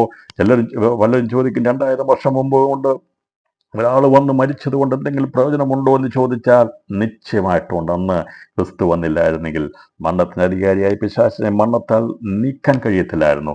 അവനെ പരാജയപ്പെടുത്തുവാനാണ് ക്രിസ്തുയേശു ജഡത്തിൽ വന്നത്. അവൻ മരിച്ചു, അടക്കപ്പെട്ടു, ഉയർത്തെഴുന്നേറ്റവൻ്റെ പ്രവൃത്തി വെളിപ്പെടുത്തുവാനിടയെത്തുന്നു. അതുകൊണ്ട് യേശു ജഡത്തിൽ വന്നു എന്നുള്ളത് നാം അംഗീകരിക്കുന്നു. അതേക്കുറിച്ചാണ് പറഞ്ഞിരിക്കുന്നത്. അതല്ലാത്തുള്ള എല്ലാ കാര്യങ്ങളെയും നാം നിസ്സാരമായി തള്ളിക്കളയണപ്പോൾ സ്വന്തം പുത്രനെ ആദരിയാതെ നമുക്കെല്ലാവർക്കും വേണ്ടി ഏൽപ്പിച്ചു തന്നവൻ അവനോടുകൂടെ സകലവും നമുക്ക് നൽകാതിരിക്കും. ആദമിക പാപം നിമിത്തം സകല സ്വർഗീയ നന്മകൾ നഷ്ടപ്പെട്ടു പോയ നമുക്ക് സകല സ്വർഗീയ നന്മകളും നൽകുവാൻ വേണ്ടി ആദമൻ നഷ്ടപ്പെട്ടു പോയത് നിത്യജീവനിലേക്കുള്ള തേജസ് നഷ്ടപ്പെട്ടു പോയത്. എന്നാൽ ദൈവമായ കർത്താവ് നമുക്ക് തരുന്ന സ്വർഗത്തിലെ ആത്മീയ നന്മകൾ അത് ഈ ലോകത്തിൽ തീരാനുള്ളതല്ല. അത് പുതിയ ആകാശ പുതിയ ഭൂമിയുടെ പ്രാകാരത്തിലേക്കുള്ളതല്ല. സ്വർഗീയ സ്വർഗീയ അനുഗ്രഹങ്ങളുടെ അതിശ്രേഷ്ഠമായിരിക്കുന്ന കാര്യം നമ്മെ അവൻ തേജസ്സിന്റെ പുത്രന്മാരായി എവിടെയാണോ അത് തേജസ്സിൽ ഇരിക്കുന്ന ദൈവമിരിക്കുന്ന അവൻ്റെ അടുക്കൽ ചെല്ലുവാനുള്ള പരമവിളി, തേജസ്സിന്റെ വിളിയാണ് സുവിശേഷം മുഖാന്തരമായി ദൈവം മനുഷ്യവംശം തന്നിരിക്കുന്നത്. അതുകൊണ്ട് ഈ വിളിയെ നിസ്സാരമാക്കി കളയാതെ ദിവസങ്ങളിൽ അവിടെ എത്തുവോളം നമുക്ക് ഈ പ്രയാണം ചെയ്യുവാൻ സ്വർഗം പരിശുദ്ധം വന്ന് നമ്മെ സഹായിക്കട്ടെ എന്ന് ഞാൻ ഇത്തരണത്തിൽ പറയുകയാണ്. ഇപ്പോൾ ക്രൂശിലെ മരണത്തിൽ ഏൽപ്പിച്ചു കൊടുത്തത് അവനെ അംഗീകരിച്ച് യേശുവിനെ കർത്താവിനെ വിശ്വാസിക്കുന്ന അവനായി ജീവിക്കുന്ന ചെയ്യുന്ന കേസിനോട് സകലവും നൽകും. അതാണ് നമുക്ക് തന്നിരിക്കുന്ന പ്രത്യാശ. അപ്പോൾ അവനോട് കൂടെ നമുക്ക് സകലവും നൽകും. ഞാൻ പറഞ്ഞല്ലോ, ക്രിസ്തുവിനുള്ളതെല്ലാം നമുക്ക് നൽകുവാൻ വേണ്ടിയാണ് തൻ്റെ പുത്രനെ ലോകത്തിൽ അയച്ച് അവൻ മരിച്ചടക്കോടെഴുത്തത്. തൻ്റെ സ്വന്തം പുത്രനെ ആദരിയാർ നമുക്ക് വേണ്ടി ഏൽപ്പിച്ചു തന്നവൻ അവനോടുകൂടെ സകലവും നമുക്ക് നൽകാതിരിക്കുമോ? യേശുവിൻ്റെ പുനരുത്ഥാന ശക്തിയാൽ ജീവിക്കുന്ന വ്യക്തികളെ ഉയർത്തുവാൻ വേണ്ടി യേശു കർത്താവ് വേഗത്തിൽ വരും. അപ്പോൾ യേശു ജഡത്തിൽ വന്നുള്ളതിന് സത്യമാണ്, അതിന് യാതൊരുവിധമായ തടസ്സങ്ങളോ തടസ്സവാദങ്ങളോ ഇല്ല. എന്നാൽ അത് ആരെങ്കിലും ഈ ദിവസങ്ങളിൽ അതിൻ്റെ തടസ്സവാദങ്ങളുമായിട്ട് വരുന്നുണ്ടെങ്കിൽ നാം അതിനെ ഖണ്ഡിക്കണം, നാം അതിന് ചെവി കൊടുക്കാൻ പാടില്ല. യേശു ക്രിസ്തുവിന്റെ മരണ പുനരുത്ഥാനം അത് അത് കെട്ടിച്ചമയ്ക്കപ്പെട്ട കഥയല്ല, അത് യാഥാർത്ഥ്യമാണ് എന്നുള്ളത് ഇന്ന് രാത്രി ഉറക്കെ പ്രഖ്യാപിക്കുകയാണ്. അപ്പോൾ ഇവർ പറയുകയാണ്, യോഹന്നാൻ വീണ്ടും പറയുകയാണ്, യോഹന്നാൻ 1-ാം വാക്യത്തിൽ പറയുന്നു, യോഹന്നാന്റെ ലേഖനം 1-ാം വാക്യത്തിൽ പറഞ്ഞിരിക്കുന്നത്, ആദ്യം മുതലുള്ളതും ഞങ്ങൾ കേട്ടതും സ്വന്തം കണ്ണുകൊണ്ട് കണ്ടതും ഞങ്ങളുടെ കൈ തൊട്ടതുമായ ജീവന്റെ വചനം സംബന്ധിച്ച് ജീവൻ പ്രത്യക്ഷമായി. മരണത്തെ നീക്കുന്ന ജീവൻ, നിത്യജീവനായിരിക്കുന്ന ഉറവിടമായിരിക്കുന്ന യേശു പ്രത്യക്ഷമായി എന്ന് പറയുകയാണ്. ആദ്യം മുതലുള്ളത്, എന്നേക്കും അനാദിയായിട്ടുള്ളതാണ് ആദ്യം മുതലുള്ളത്. ആദ്യം മുതലുള്ളതും ഞങ്ങൾ കേട്ടതും, അവർ കേട്ടു, ഞങ്ങളുടെ സ്വന്തം കണ്ണുകൊണ്ട് കണ്ടതും ഞങ്ങളുടെ കൈ തൊട്ടതുമായ ജീവന്റെ വചനം. ആർക്കും വചനത്തെ സ്പർശിക്കാൻ കഴിയത്തില്ല. എന്നാൽ വചനത്തെ ജഡമായി ലോകത്തിൽ വന്നപ്പോൾ സകലത്തെ സൃഷ്ടിച്ച സകലത്തിനും ആരംഭമിട്ട ദൈവപുത്രനെ ജഡത്തെ വന്നപ്പോൾ പറയുകയാണ്, ഞങ്ങൾ അവൻ്റെ ശബ്ദം കേട്ടതാ, ഞങ്ങൾ ഞങ്ങളുടെ സ്വന്തം കണ്ണുകൊണ്ട് കണ്ടതാ, ഞങ്ങളുടെ കൈകൊണ്ട് തൊട്ടതായ ജീവന്റെ വചനം. ഇന്ന് രാത്രി സന്ദേശം ഞാനും നിങ്ങളും കേൾക്കുമ്പോൾ പ്രിയപ്പെട്ടവരെ, നാം കേൾക്കുന്ന വചനം, നാം നമ്മുടെ കണ്ണുകൊണ്ട് നാം കാണുന്ന ക്രിസ്തുവിനെ നാം തൊടുവാൻ, അതെ, അവനെ തൊട്ട കരങ്ങൾക്കറിയാം അതിന് വ്യത്യസ്തം എന്താണെന്ന്. നമുക്കറിയാമല്ലോ, രക്തസ്രാവക്കാരത്തിയായ സ്ത്രീ യേശുവിനെ തൊട്ടപ്പോൾ അവിടെ രക്തസ്രാവം 12 സംവത്സരമായിട്ട് നിൽക്കുവാനിടയായിട്ട് വന്നപ്പോൾ അവനെ തൊട്ടതായ ജീവന്റെ വചനം. ആരെല്ലാം യേശുവിനെ സ്പർശിച്ചിട്ടുണ്ടോ അവരുടെ ജീവിതത്തിൽ മാറ്റം സംഭവിച്ചിട്ടുണ്ട്. ആരെല്ലാം യേശുവിൽ നിന്ന് കേട്ടിട്ടുണ്ടോ, ആരെല്ലാം യേശുവിനെ കണ്ടിട്ടുണ്ടോ, വചനത്തിലൂടെ കണ്ടിട്ടുണ്ടോ, ആരെല്ലാം അവനെ തൊട്ടിട്ടുണ്ടോ, അവൻ സ്പർശിച്ചിട്ടുണ്ടോ, അവർക്കെല്ലാം മാറ്റം വന്നിട്ടുണ്ട്. നമ്മെ കൈതൊട്ട് ദിവസങ്ങളിൽ ദൈവം നമ്മളെ അനുഗ്രഹിക്കുന്ന ദൈവത്തിൻ്റെ സാന്നിധ്യത്തിനായി ഇന്ന് രാത്രി ഞാൻ ദൈവത്തിന് സ്തോത്രം ചെയ്യുന്നു. ഞങ്ങൾ കേട്ടതും ഞങ്ങൾ സ്വന്തം കണ്ണുകൊണ്ട് കണ്ടതും ഞങ്ങളുടെ കൈ തൊട്ടതുമായ ജീവന്റെ വചനം ഇന്നു രാത്രിയിലും അദൃശ്യമാകുന്ന യേശുവിൻ്റെ കരം നമ്മളെ സ്പർശിക്കും. അതെ, ദൈവത്തിൻ്റെ പുത്രനായിരിക്കുന്ന ക്രിസ്തുവിൻ്റെ കരം അത് പ്രവർത്തിക്കുന്നതാണ്, അത് സ്പർശിക്കുന്നതാണ്. നമുക്കവനെ തൊടുവാൻ കഴിയും. വിശ്വാസത്താൽ ക്രിസ്തുവിനെ തൊട്ടാൽ സൗഖ്യമുണ്ടാകും. വിശ്വാസത്താൽ യേശുവിൻ്റെ ശബ്ദം കേട്ടാൽ മാറ്റമുണ്ടാകും. രാത്രി നമുക്ക് വിശ്വാസത്താൽ ക്രിസ്തുവിനെ സ്പർശിക്കുവാൻ, അവനിൽ നിന്ന് കേൾക്കുവാൻ, കാണുവാൻ ദൈവമായ കഥ നമുക്ക് കൂടുതൽ. അവർ പറയും, ഞങ്ങൾക്കത് പ്രത്യക്ഷമായി കണ്ടതാണ്, കേട്ടതാണ്, ഞങ്ങൾ സ്പർശിച്ചതാണ്, ഞങ്ങൾ അനുഭവിച്ചാണെന്ന് അവർ പറയുവാൻ ചെയ്തത്. അപ്പോൾ ഈ യേശു എന്നുള്ള നാമം അത് സ്വർഗത്തിൽ നിന്ന് പിതാവാം പുത്രൻ തൻ്റെ പുത്രനെ ലോകത്തിലേക്ക് അയക്കുമ്പോൾ യേശു എന്നവന് പേരിടണമെന്ന് നേരത്തെ തന്നെ വാക്ക് പറഞ്ഞു കൊടുത്തിരുന്നു. യേശു എന്ന പേരിൻ്റെ അർത്ഥം നമുക്കറിയാം, അവൻ അവരുടെ പാപങ്ങളിൽ നിന്ന് മോചിപ്പാനിരിക്കുന്നുണ്ട്, നീ അവന് യേശു എന്ന് പേരിടണം. അപ്പോൾ യേശു എന്ന പേരിൻ്റെ അർത്ഥം പാപമോചകൻ എന്നാണ്. അപ്പോൾ അതുകൊണ്ടാണ് നമുക്ക് വെളിപ്പാട് പുസ്തകത്തിലേക്ക് വരുമ്പോൾ കാണാൻ സാധിക്കുന്നത് പുതിയ പേര് കർത്താവ് കൊടുക്കുന്നത്. പറഞ്ഞാൽ നിത്യതയിൽ മാനവവംശ പുതിയ ആകാശ പുതിയ ഭൂമിയിൽ യേശു എന്ന പേര് കാണത്തില്ല, അവിടെ വചനം എന്നാണ് പറഞ്ഞിരിക്കുന്നത്. അപ്പോൾ ഈ യേശു എന്ന പേര് അത് നിലനിൽക്കുന്നത് ആകാശഭൂമി ഉള്ളിടത്തോളമായിരിക്കും. അതുകൊണ്ടാണ് സങ്കീർത്തനങ്ങൾ വായിക്കുമ്പോൾ അവൻ്റെ നാമം ആകാശവും ഭൂമിയും ചന്ദ്രനുള്ളിടത്തോളം നിലനിൽക്കും എന്നൊക്കെ പറഞ്ഞിരിക്കുന്നത്. ഇതേക്കുറിച്ചൊക്കെ നമ്മൾ മനസ്സിലാക്കാമെങ്കിൽ വളരെയധികം കാര്യങ്ങൾ സങ്കീർത്തനമൊക്കെ വായിക്കുമ്പോൾ മനസ്സിലാക്കിയെടുക്കാൻ സാധിക്കും. ഇപ്പോൾ യേശു എന്ന പേര് പാപങ്ങളെ നീക്കുന്നത്. അപ്പോൾ ഒടുക്കത്തെ നാളിൽ പാപങ്ങളെല്ലാം തീർന്നു കഴിയുമ്പോൾ പിന്നെ യേശു എന്ന പേരല്ല അറിയപ്പെടുന്നത്. ഞാനിപ്പോൾ പറഞ്ഞത് വെളിപ്പാട് പുസ്തകം പഠിക്കുമ്പോൾ അത് പുതിയ പേര് എന്തുകൊണ്ടാണ് ക്രിസ്തു അപ്പോൾ നിത്യതയിൽ മാനുഷ്യമുള്ള പുതിയ ആകാശ പുതിയ ഭൂമിയിൽ യേശു എന്ന പേരിലല്ല അറിയപ്പെടുന്നത്. അത് ഇവിടം കൊണ്ട് ഈ ആകാശഭൂമി കത്തി കഴിയപ്പോഴും തീരും ഇവിടെയാണ് യേശു മനുഷ്യപാപത്തിൻ്റെ പരിഹാരത്തിന് വേണ്ടിയുള്ള ക്രിസ്തുവിൻ്റെ നാമം അതുവരെയും ചന്ദ്രനുള്ളിടത്തോളവും നിലനിൽക്കുക തന്നെ ചെയ്യും. അപ്പോൾ ആ ക്രിസ്തുവിൻ്റെ നാമമാണ് യേശു എന്ന പേര്. പിതാവാം ദൈവമാണ് തൻ്റെ പുത്രനെ യേശു എന്ന് പേരിട്ടത്. അപ്പോൾ യേശുവിൻ്റെ ജനനം മുതൽ 30-ാമത്തെ വയസ്സിൽ അവൻ സ്നാനം ഏൽക്കുന്നവരെയുള്ള ജീവിതത്തിൻ്റെ ഏകദേശ രൂപരാകാൻ ഞാൻ വേഗത്തിൽ പറയാം. എന്താണ് ക്രിസ്തുവിൻ്റെ ജനനം മുതൽ അതുപോലെ അവൻ 30-ാമത്തെ വയസ്സിൽ അവൻ ജഡത്തിൽ പ്രത്യക്ഷപ്പെട്ട ശുശ്രൂഷ ഏൽക്കുന്നതിന് മുമ്പുള്ള ആ കാര്യങ്ങളെ വേഗത്തിൽ ഞാൻ വേഗത്തിൽ പരിചയപ്പെടുത്താം, വേഗത്തിൽ പറഞ്ഞു പോകാം. ക്രിസ്തുവിൽ എന്താണ് യോഹന്നാൻ കണ്ടതെന്നുള്ളതാണ്, എന്താണ് അവന് മനസ്സിലായെന്നുള്ളതാണ്. ഇപ്പോൾ സ്വർഗീയ പിതാവാം ദൈവത്തിൻ്റെ ഏകജാതനാണ് യേശു ക്രിസ്തു എന്നുള്ളത് വെളിപ്പെട്ട് കിട്ടുവാടെ തീർന്നു. അപ്പോൾ ഏകജാതനായ തേജസ്സിനെ കണ്ടു. യോഹന്നാൻ സുവിശേഷം 1-ാം വാക്യം. അബ്രഹാമിൻ്റെ സന്തതിയായി ദാവീദ് ഗോത്രത്തിൽ ബേത്ലഹേമിലാണ് യേശു ജനിച്ചത്. 1-ാം മത്തായി സുവിശേഷം 1-ാം 2 മുതൽ 5 വാക്യങ്ങൾ വായിക്കുമ്പോൾ ദാവീദ് സന്തതിയായി ജനിക്കുമെന്നുള്ള വചനം ക്രിസ്തുവിൽ നിവൃത്തിയിരിക്കപ്പെട്ടു. അപ്പോൾ യേശു ജനിച്ചത് മുതൽ യേശുവിൻ്റെ ശുശ്രൂഷ ആരംഭിക്കുന്ന 30 വയസ്സ് വരെയുള്ള സംഭവങ്ങളുടെ ഒരു വേഗത്തിലുള്ള ഒരു പഠനമാണ് വേഗത്തിൽ നടത്തുന്നത്. കാരണം സുവിശേഷം രേഖപ്പെടുത്തിയിരിക്കുന്ന കാര്യങ്ങളെ നമ്മൾ ചുരുക്കമായി എടുത്ത് പഠിച്ച് മനസ്സിലാക്കിയെടുക്കാൻ വേണ്ടിയാണ് ഞാൻ വേഗത്തിൽ യേശു ജഡത്തിൽ പ്രത്യക്ഷപ്പെട്ടതിനെക്കുറിച്ചുള്ള ഈ ഭാഗം ഒന്ന് വേഗത്തിൽ മനസ്സിലാക്കി തരുന്നത്. അപ്പോൾ പഴയ നിയമപ്രവചനത്തിൻ്റെ നിവൃത്തീകരണമായി കന്യകാജനനമായിരുന്നു യേശുവിൻ്റെ കാലസമ്പൂർണ്ണതയിൽ സ്ത്രീയുടെ സന്തതിയായിട്ടാണ് യേശു ജനിച്ചത്. മത്തായി സുവിശേഷം 1-ാം 16 ഗലാത്യ ലേഖനം 4-ാം വാക്യത്തിലും കാലസമ്പൂർണ്ണതയിൽ യേശു സ്ത്രീയുടെ സന്തതിയായി ജനിച്ചു എന്നുള്ളത് ഏദൻ തോട്ടത്തിൽ മനുഷ്യൻ പാപം ചെയ്തു കഴിഞ്ഞപ്പോൾ അവനെ ഈ പാപാനന്തരം ഭൂമിയിലേക്ക് ലോകാരംഭത്തിന് വേണ്ടി ഇറക്കി വിടുന്നതിന് മുമ്പായി ദൈവം അവരോട് സംസാരിച്ച വചനമാണ് സ്ത്രീയുടെ സന്തതി എന്നുള്ളത്. അതേക്കുറിച്ചാണ് പറയുന്നത്. ഗലാത്യ 4-ാം യഹൂദ പാരമ്പര്യപ്രകാരം 8-ാം നാളിൽ യേശുവിനെ പരിച്ഛേദന ചെയ്തു.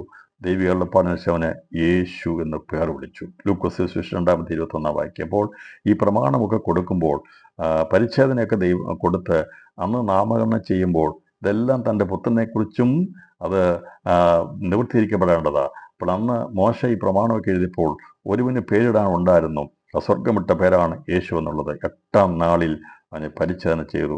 ദൈവിക അള്ളപ്പാടനുസരിച്ച് അവന് യേശു എന്ന പേരിട്ടു. ലൂക്കോസ് സുവിശേഷം 2-ാം ഇവിടുന്നാണ് ഇത് യേശു എന്ന പേര് വന്നത്, എന്നാണ് ഇത് തുടക്കമായത് എന്നുള്ളതിനാണ് ഇത് തെളിവ് നൽകുന്നത്. ലൂക്കോസ് 2-ാം വാക്യം.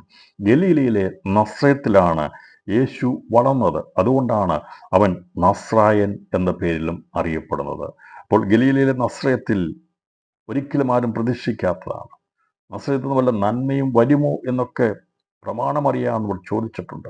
നസ്രായൻ അവൻ നസ്രായൻ എന്നറിയപ്പെടും എന്നുള്ള വചനം നിവൃത്തീകരിച്ചു. 2-ാം വാക്യത്തിലാണ് യേശു ഗലീലയിലെ നസ്രയത്തിലാണ് വളർന്നത്.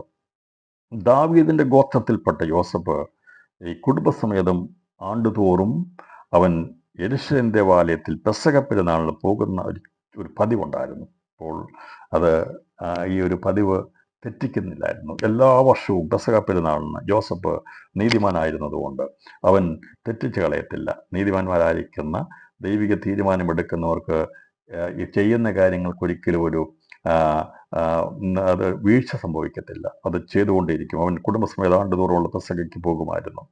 അങ്ങനെ യേശുവിനെ 12-ാമത്തെ വയസ്സിൽ യേശുവുമായിട്ട് അവിടെ ചെന്ന് കഴിഞ്ഞപ്പോൾ യേശു നസ്രയത്തിലേക്ക് മടങ്ങിപ്പോകാതെ അവരെ പിരിഞ്ഞ് യെരൂശലേം ദേവാലയത്തിൽ 3 ദിവസം ഇരുന്നാണ് ലൂക്കോസ് സുവിശേഷം 2:42-46. ഞാനത് പഠിപ്പിക്കുന്നതിൻ്റെ കാരണം യേശു എവിടെ ജനിച്ചു, യേശു എവിടെ വളർന്നു, യേശു എവിടെയായിരുന്നു 30 വയസ്സ് വരെ എന്ന് വെളിപ്പെടുത്താൻ വേണ്ടിയാണ്. ചിലർ പറയുന്നത് യേശുവിന് 30 വയസ്സുള്ള ഹിസ്റ്ററി അറിയത്തില്ലെന്നാണ്, യേശു എവിടെയായിരുന്നു അറിയത്തില്ലെന്നാണ് പറയുന്നത്.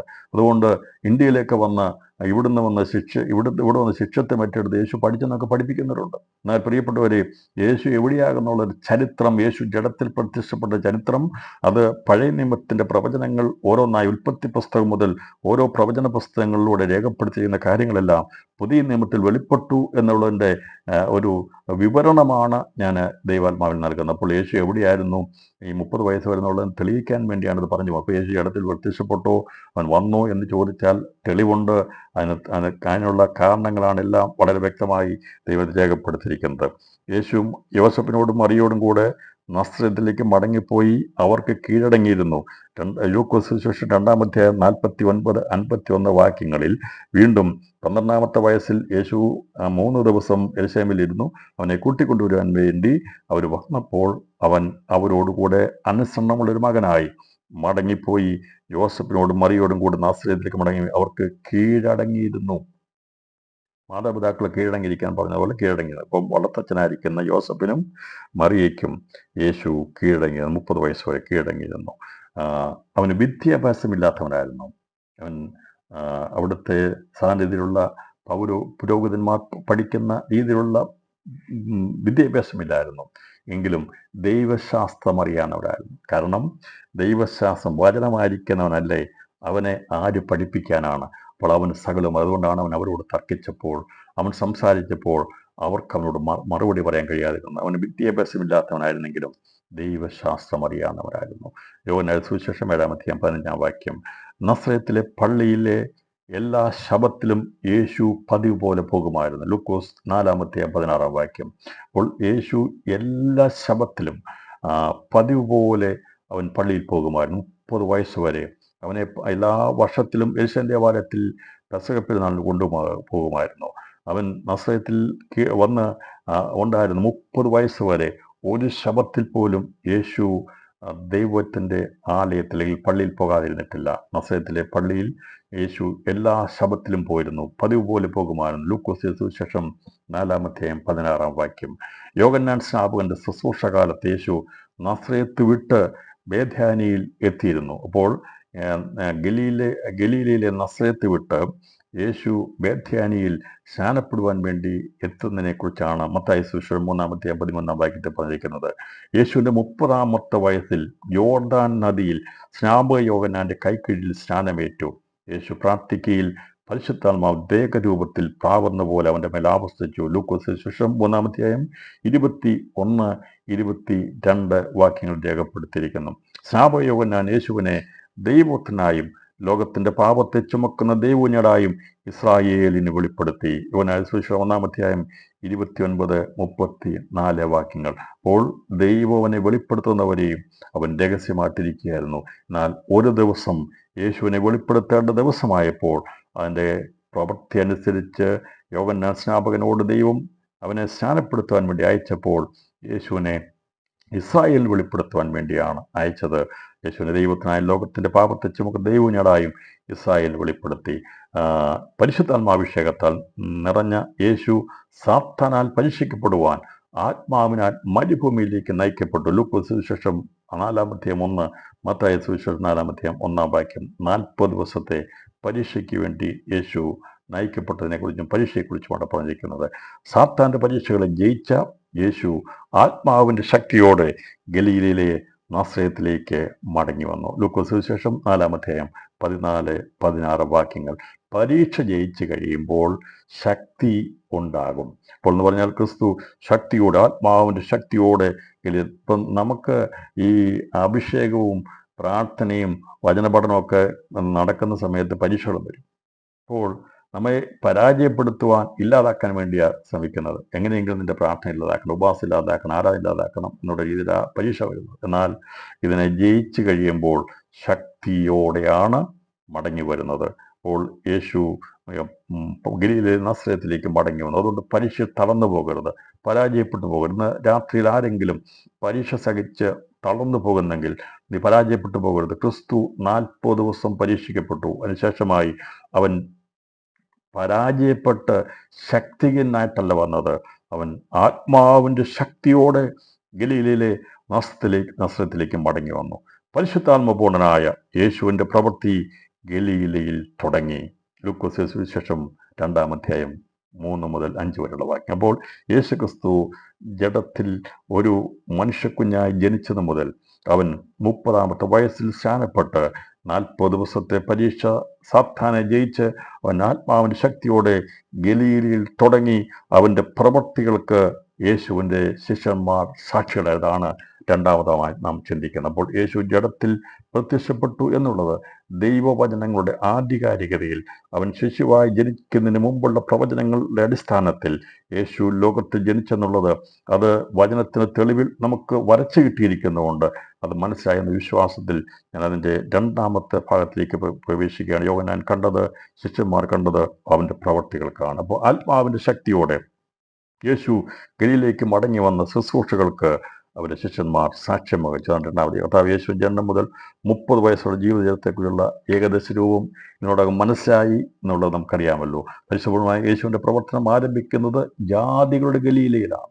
അത് യെരുശലേമിൽ യേശു പ്രവർത്തിച്ചത് ജാതിയുടെ ഗലീലയാണ്. കാരണം യെരുശലേമിൽ പ്രവർത്തിച്ചാൽ ഇസ്രായേലിന് വേണ്ടിയാണ്. എന്നാൽ തിരസ്കരിക്കപ്പെട്ട ഗലീലയിലെ ജാതിയുടെയിൽ ദൈവം പ്രവർത്തിച്ചു തുടങ്ങിയത് സുവിശേഷം യേശു ലോകത്തിൽ വന്നത് ഇസ്രായേലിന് വേണ്ടി മാത്രമല്ല, ഈ സകല മനുഷ്യവംശത്തിന് വേണ്ടി, മാനവവംശത്തിൻ്റെ രക്ഷയ്ക്ക് വേണ്ടിയാണ് വന്നത്. അതുകൊണ്ടാണ് യേശുവിൻ്റെ പ്രവർത്തനം ഗലീലയിൽ തുടങ്ങിയത്. ഗലീലയിൽ തുടങ്ങി യേശു ആത്മാവിൻ്റെ ശക്തിയോടെ ഗലീലയ്ക്ക് മടങ്ങിച്ചെന്ന് അവൻ്റെ ശ്രുതി ചുറ്റുമുള്ള നാട്ടിലൊക്കെയും പരന്നു.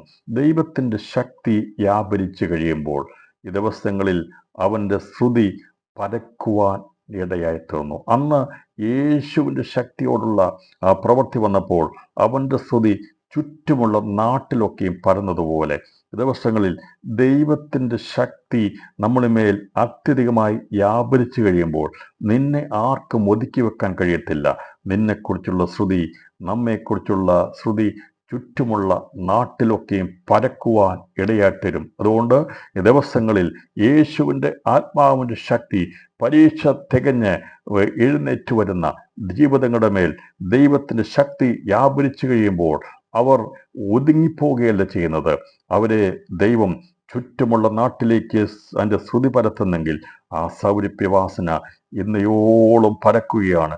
2000 വർഷം മുമ്പ് സൗരഭ്യവാസനായിരിക്കുന്ന ക്രിസ്തുവിൻ്റെ നാമം ഒതുങ്ങിപ്പോയിട്ടില്ല.